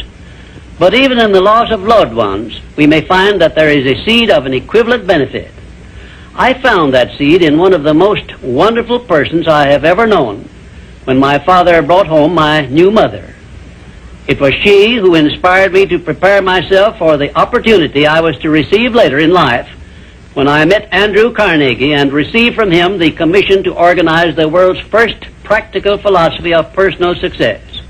Had it not been for the loss of my mother, I would not now be having this visit with you, and my books would not now be serving to help millions of people throughout the world to find their places in life. Nothing is ever so bad or so unpleasant that it may not yield some benefit if we keep a positive mental attitude toward the experience and make it a habit to look for that seed of an equivalent benefit. This, of course, involves the application of that important success principle, personal initiative. Now I come to an illustration which involves our great American way of life and all the personal freedom and opportunities we enjoy under our way of life. And it begins with our defeat of the British in 1778. Probably every Britisher believed that the loss of the American colonies was an irreparable loss which offered no possible benefits. Yet you and I know that if we had not defeated the British and made ourselves rich and powerful, the British Empire probably would have been wiped out in World Wars I or II. We know also that although the British Empire survived those two wars, it was our financial help which saved the British from starvation and bankruptcy. So, today, every Britisher should give thanks for the defeat of Lord Cornwallis's armistice, because that defeat finally became the means of survival of the British Empire. My next illustration brings us face to face with an adversity which involves you and I and every other person now living. I have reference to the trend in this and all other countries to rob individuals of their rights of personal freedom, a trend which is in direct violation of the obvious purpose of the Creator to give every individual the privilege of freedom of thought and action. There is something definite you and I can do about this common trend to rob us of our rights of personal freedom. We cannot turn it back entirely by our individual efforts, but we can and we should do something about it where it affects us individually and where we know what we can do and how we can do it. Of course you will ask, what can I do to influence a world trend? And I shall answer by saying there is something definite that you can do. You can refuse to accept this common trend and take full possession of your own mind, thus fulfilling your personal responsibility to your Creator. Remember those two sealed envelopes I mentioned in a previous visit. One of them is labeled riches you may enjoy by taking possession of your own mind.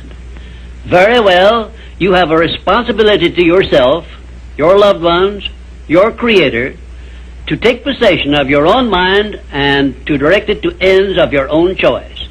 This responsibility is yours and no one else can rob you of it or fulfill it for you. You also have a responsibility to your country, which has given you our great American way of life. Our great system of free enterprise, which is so designed as to provide one with every possible motive for taking possession of his own mind and writing his own ticket in life. It is definitely a part of the overall plan of the universe to give man the benefit only of those blessings he recognizes, embraces, and uses constructively. Tie your arm to your side and take it out of use and nature rebels immediately by causing the arm to atrophy, wither, and become useless. Neglect to keep in contact with your friends and to cultivate them, and you lose them. Show indifference to the patrons from whom you earn your living, or the employer who pays your wages, and very soon you find yourself without a market for your services. It is an inevitable law of nature that you lose that which you do not use. And of course, this applies to the use of your own mind, the same as to everything else. And we who so often boast that we are citizens of the richest, the greatest, and the most powerful nation civilization has yet produced, will do well to remember this law, through which we lose that which we do not properly use. In this visit, I have brought you what may be a surprise, or even a shock, by introducing this great principle of profiting by adversity. If you are ready for this principle, you will embrace it at once, and never again, as long as you live, will you brood over unpleasant experiences without knowing full well that your efforts could be better employed by searching for that seed of an equivalent benefit which is available in those experiences. Now, before I conclude this visit, I shall give you this assignment which, if you carry it out sincerely, may well bring you a new birth of opportunity such as you never dreamed of experiencing. Go back into your past experiences, study each adversity and failure you may have experienced, and look for that seed of an equivalent benefit you had not before discovered, and you may find yourself richer than you believed yourself to be. And now, until our next visit, just remember, nothing can be called failure until you accept it as such. We have now come to our 11th visit, where I shall present creative vision, the success principle which is responsible for the building of all of our plans, aims, and purposes. It has been said that the imagination is the workshop wherein we fashion the purposes of our brain and the ideals of our soul. I do not know of a better definition of imagination than this. There are two forms of imagination. First, there is synthetic imagination, which consists of organizing and putting together of recognized ideas, concepts, and facts arranged in a new combination. Very seldom does anyone create an idea or anything else absolutely new. Nearly everything known to civilization is but a combination of something that is old. Secondly, there is creative imagination, which operates through the sixth sense and has its base in the subconscious section of the brain and serves as the exclusive medium through which basically new ideas or facts are revealed. Let me give you some examples of synthetic imagination in action. 1. Edison's invention of the incandescent electric lamp was the creation of synthetic imagination because it was created by bringing together in a new combination two old and well-known principles. 2. Clarence Saunders' idea on which the Piggly Wiggly store system was based was the result of synthetic imagination because he merely borrowed the self-help cafeteria plan and introduced it into the grocery store business. But despite the simplicity of the plan, it is said to have yielded its organizer $4 million during the first 4 years after it was put to work. 3. Henry Ford's first automobile was created through synthetic imagination by the simple procedure of bringing together the well-known method of transportation, the horse and buggy, and the steam-propelled thrashing machine. Both ideas were old, but it remained for Henry Ford to combine them in a new method of use, and he made himself the most distinguished industrialist of his era by his achievement, not to mention a fabulous fortune. 4. The man who dipped a hunk of ice cream in chocolate, placed a stick in it for a handle, and called it Eskimo pie, used synthetic imagination and started a new industry which still has a widespread outlet and grosses annually a huge sum. It is safe to assume that the creator of this simple plan of merchandising was well compensated for his use of his synthetic imagination. 5. F.W. Woolworth made use of synthetic imagination by the simple procedure of setting up a retail store in which a large variety of merchandise retailing at 5 and 10 cents per item was offered to the public. and lived to see his merchandising innovation start a series of similar retail stores which gross annually many millions of dollars in sales and made Woolworth rich in the bargain. Now, I shall give you some examples of creative imagination. 1. Edison's invention of the phonograph was the outgrowth of creative imagination because no part of his invention had ever been known or used previously. 2. Signor Marconi's invention of wireless communication was also the outgrowth of creative imagination because it was based on basically new ideas which never had been used previously. He was the first to discover the means by which the ether could be made to take the place of wires in the transmission of sound. 3. Madame Curie's discovery of radium was also the outgrowth of creative imagination because no one before her had ever revealed either the actual existence of radium or the method by which it could be recovered or refined. 4.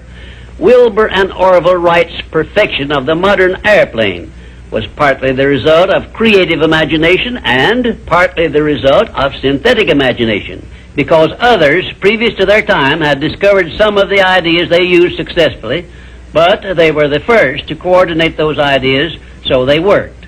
5. Robert G. Letourneau made effective use of creative imagination by building heavy dirt-removing machinery which involved ideas never before used, although he was practically unskilled in engineering and had very little schooling of any kind. I worked with Mr. Letourneau for a year and a half, during which I saw him in action many times when he was drawing entirely upon the faculty of creative imagination and receiving his ideas from sources outside of his own immediate education or knowledge. And right here, in case you have not already recognized the fact, I am bringing you very near the point where people sometimes tune in on their creative imagination and come up with ideas which benefit great numbers of people and make themselves popular and rich. I am going to give you these suggestions solely as inspiration intended to introduce you to your faculty of creative imagination. All the good ideas have been used up, did I hear you say? Quite to the contrary, the best ideas are yet to be revealed and put into service of mankind. There are no more opportunities to become rich, did I hear you say? If you will give me an acceptable plan for influencing married people to adopt and use the mastermind principle in their domestic relations, you may benefit many billions of people in homes where harmony does not now prevail, and make for yourself a reputation worthy of a king's ransom. If you have a better idea or plan for the use of salesmen in any field of selling, your idea may help millions of salesmen to increase their incomes and bring you a reward worthy of the value of your idea. I am still talking to you about exercising your faculty of imagination, but I am limited as to the number of ideas I can give you in so short a time. But I will give you some more useful ideas in my next visit. Imagination is a trait which becomes alert only by constant action based on the success principles I have described in these visits. You are the one who must supply this action. The rules of accurate thinking are so clear and simple that I often wonder why so few people ever take time to learn the rules, since accurate thinking is the very foundation of all successful achievements. In this visit, I shall give you a working description of the rules of accurate thinking, which all successful people follow. First of all, accurate thinking is based on two simple fundamentals. They are called inductive reasoning and deductive reasoning. Inductive reasoning is used when the necessary facts on which to base your thinking are not available. In this case, you act on hypotheses, or what you assume the facts to be. Deductive reasoning is used when you have the facts, or what appear to be the facts, on which to base your thinking. The next step in accurate thinking is to separate facts from fiction, or hearsay evidence, and determine whether you are dealing with hypotheses or real facts. When you are sure you have dependable facts on which to base your thinking, you take the second step by separating these facts into two classes. One is important facts, and the other is unimportant facts. When you do this, you may be surprised at the overwhelmingly greater number of unimportant facts you deal with daily than there are important facts. At this point, you are almost sure to want to ask the question, what is an important fact? And how can I distinguish it from an unimportant fact?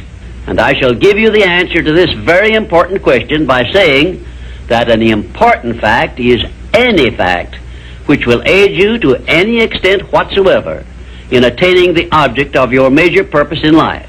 And all other facts, as far as you are concerned, are unimportant, and you should waste no time with them.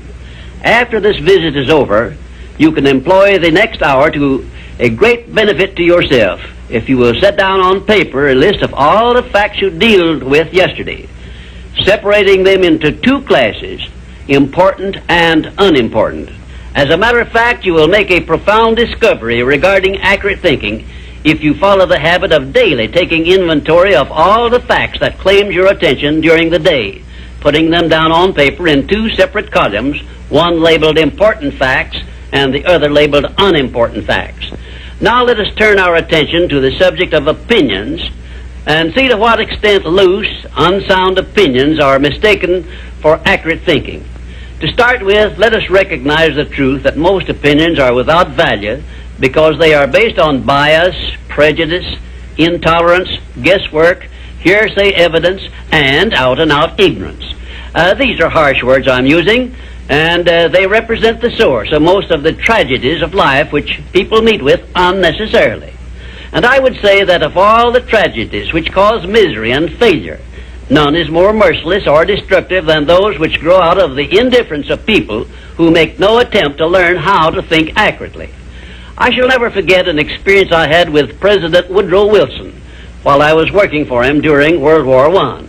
I asked the President what effect he believed World War I would have on civilization, and his reply was brief, but it was a masterpiece which you should remember as long as you live.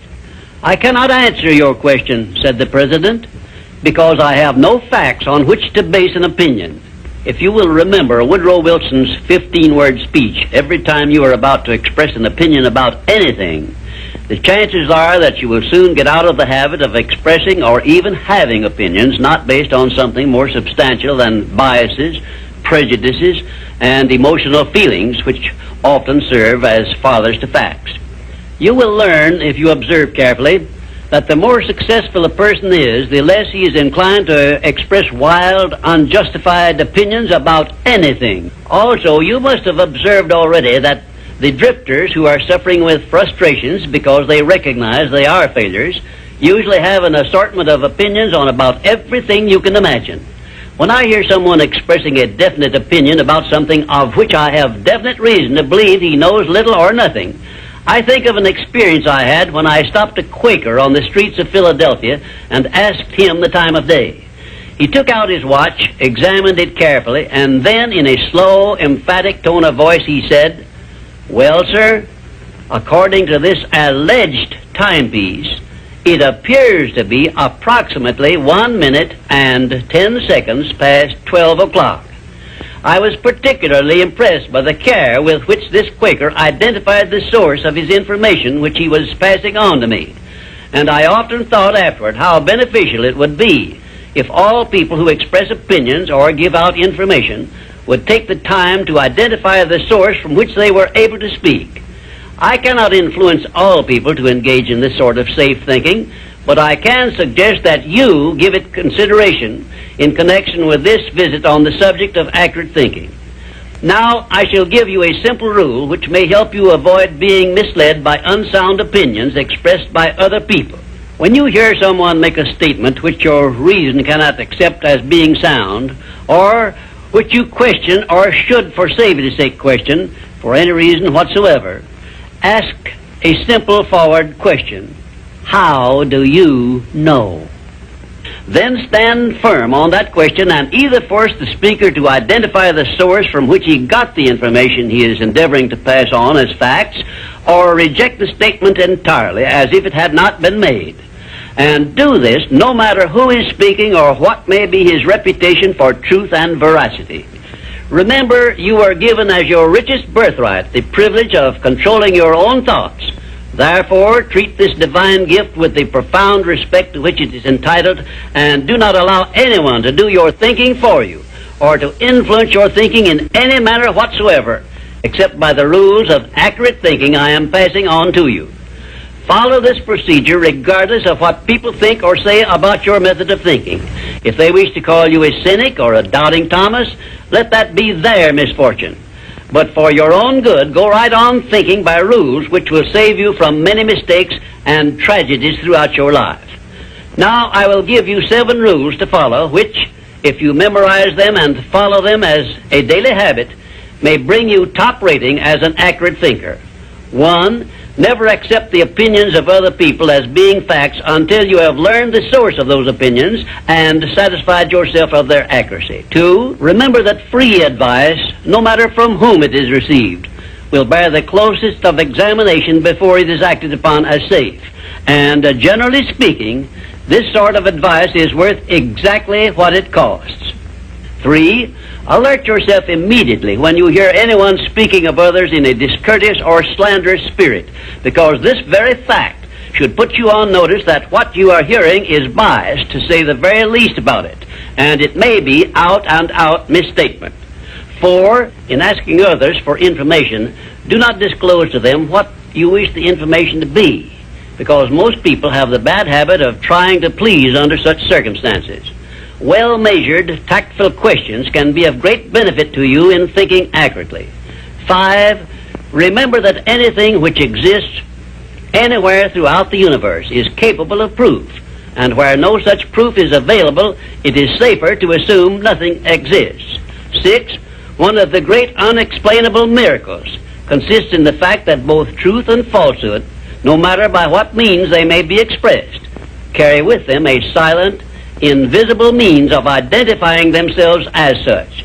Therefore, remember this truth and begin developing the necessary intuitive faculty to enable you to sense what is false and what is true. 7. Follow the habit of asking, "How do you know?" when anyone makes a statement you cannot identify as true. Follow this habit faithfully, and you will see many persons squirm and turn red in the face when you insist upon a direct reply. The most accurate thinkers are the scientists. They investigate with open minds and never allow their wishes to become the fathers of facts, but deal with each fact as it is, not as they would like it to be. Now, one final word of warning I feel I should leave with you. Study yourself carefully, and you may discover that your own emotions are your greatest handicap in the business of accurate thinking. It is easy for you to believe that which you wish to believe, and unfortunately that is precisely what most people do. This is a method by which many people condemn themselves to eternal failure and defeat, and it is a method which opens wide that sealed envelope which contains the list of penalties they must pay for neglecting to take possession of their minds and use them for constructive ends beneficial to themselves. And now, until our next visit, may I say goodbye. Throughout my life, I've had a wide variety of very high goals, but my major one has always remained the same: to change the world and make it better for this and future generations. Napoleon Hill and his philosophy of success have helped me to develop, maintain, and advance this goal. In his final visit with us, Dr. Hill discusses the nature of universal law and its impact on us all. The 13th visit brings us to the analysis of a law of nature which is the basis of all of our habits, both the good habits and the bad. This law is a vital part of the 17 success principles because it is the means by which you and every other person can put into operation an irresistible power by which your aims and purposes are attained almost automatically by the action of your habits. I have named this law Cosmic Habit Force because it is the law which gives definiteness of action to everything which moves throughout the entire universe. It keeps the stars and planets in their accustomed places, and it fixes the life patterns of every living thing, from the smallest insects to the largest animal, excepting only man, who has been given the means by which he may use this law to establish his own habits and determine his own desires and movements throughout life. Cosmic habit force binds every living thing lower in the scale of intelligence than man with what we call instinct. But man can rise above these fixed patterns by which lower forms of life live and establish his own pattern. This privilege is the only thing over which man has complete power of control and direction. And it is interesting to observe that the Creator never gives man any form of riches without sending along with it the means by which man may do whatever he pleases with those riches. Like every other natural law, cosmic habit force has both a positive and a negative potential application. The negative application of this law is called hypnotic rhythm, which means, among other possible results, it fastens upon individuals that by our neglect to fix our thoughts upon the things we desire in life, and thereby gain the power of cosmic habit force in attaining these desires, the law automatically acts through the negative hypnotic rhythm feature and fixes our minds on the things we do not desire and attracts to us the physical counterpart of these desires. Understand this principle of the law of cosmic habit force, and obviously you will have a better conception as to how essential it is to keep your mind occupied with the life pattern and the things and circumstances you desire until this pattern is taken over and made permanent by cosmic habit force.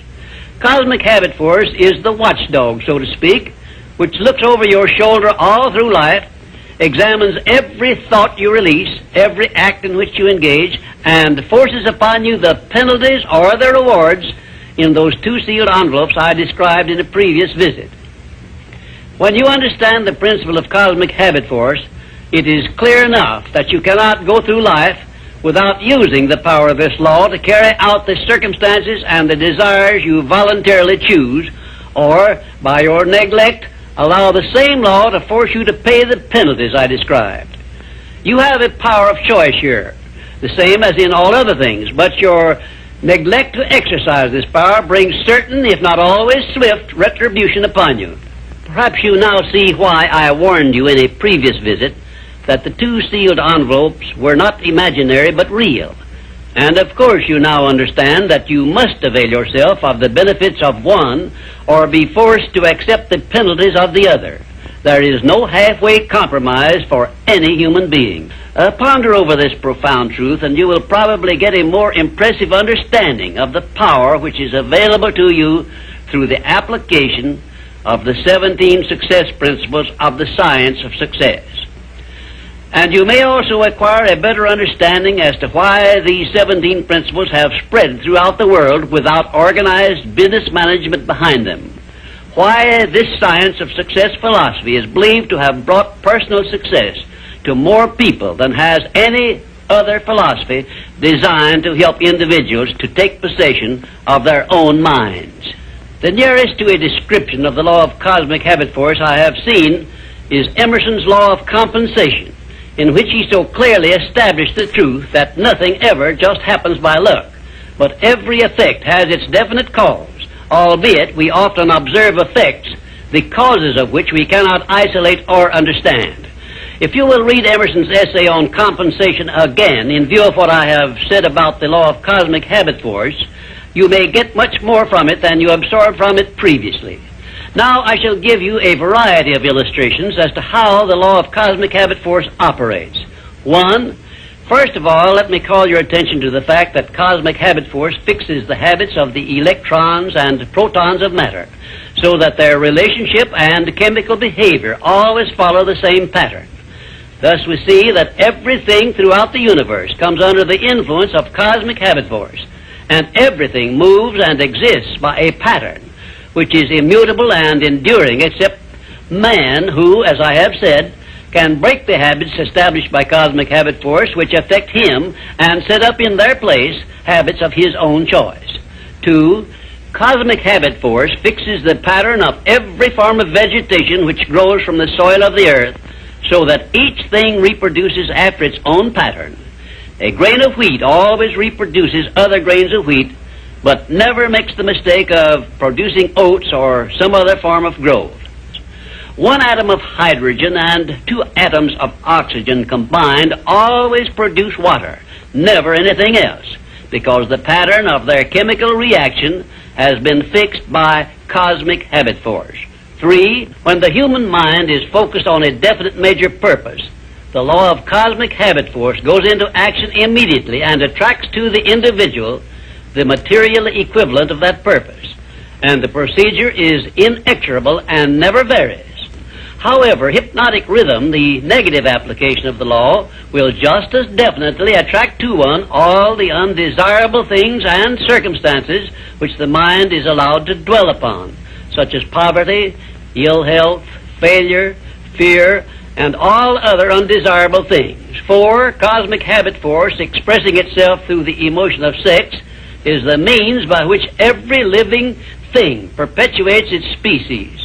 Understand this truth, and you will better understand the irresistible forces of the profound emotion of sex, the means by which nature creates all living things. You will also better understand why aims and purposes, which are expressed orally under the great creative forces of sex emotion, are acted upon so rapidly by cosmic habit force. 5, we sometimes hear people speak of successful men as being on the beam, by which they mean that those who enjoy success have established a success thought pattern in their minds, which cosmic habit force has picked up and carried out to its logical conclusion. Direct it to definite ends in a spirit of belief in your attainment of those ends, and keep your mind busy in carrying out your purpose instead of allowing it to drift to subjects you wish to avoid. You are on the beam when you can truthfully say, I know precisely what I want from life, and I have faith I shall get it. You are not on the beam when you have no definite major purpose and you are drifting aimlessly through life. People who are failures also are on the beam, but they are on the negative side of the beam because they have neglected to use those riches which came over with them in that sealed envelope, and they have placed themselves under the influence of hypnotic rhythm, which is the negative application of cosmic habit force. There is one word which doctors dread, and it is the word fixation, which means that a sick person believes in his sickness as something which cannot be cured. Fixations can become a priceless asset by those who have discovered the great master key to success and have learned how to develop fixations in their minds based on the things they desire most in life. Cosmic habit force is the power which makes fixations permanent. You should have a definite fixation based on your major purpose in life, but you are the only one who can create this fixation. You can do it by taking possession of your own mind and keeping it directed toward the attainment of your major purpose. If you will do this by following all the instructions I have given you in these visits, in a short time you will find yourself on the beam and headed directly toward everything you desire and deserve to receive. Lastly, remember that your mental attitude is something you control outright, and you must use self-discipline until you create a thought pattern or thought habits which keep your mental attitude positive at all times. Your mental attitude is important because it acts as a magnet which attracts to you everything, every circumstance which makes you what you are and where you are. If you wish to keep on the beam that leads to success, be sure that you give cosmic habit force a thought pattern based on the things you want most in life, and it will do the rest.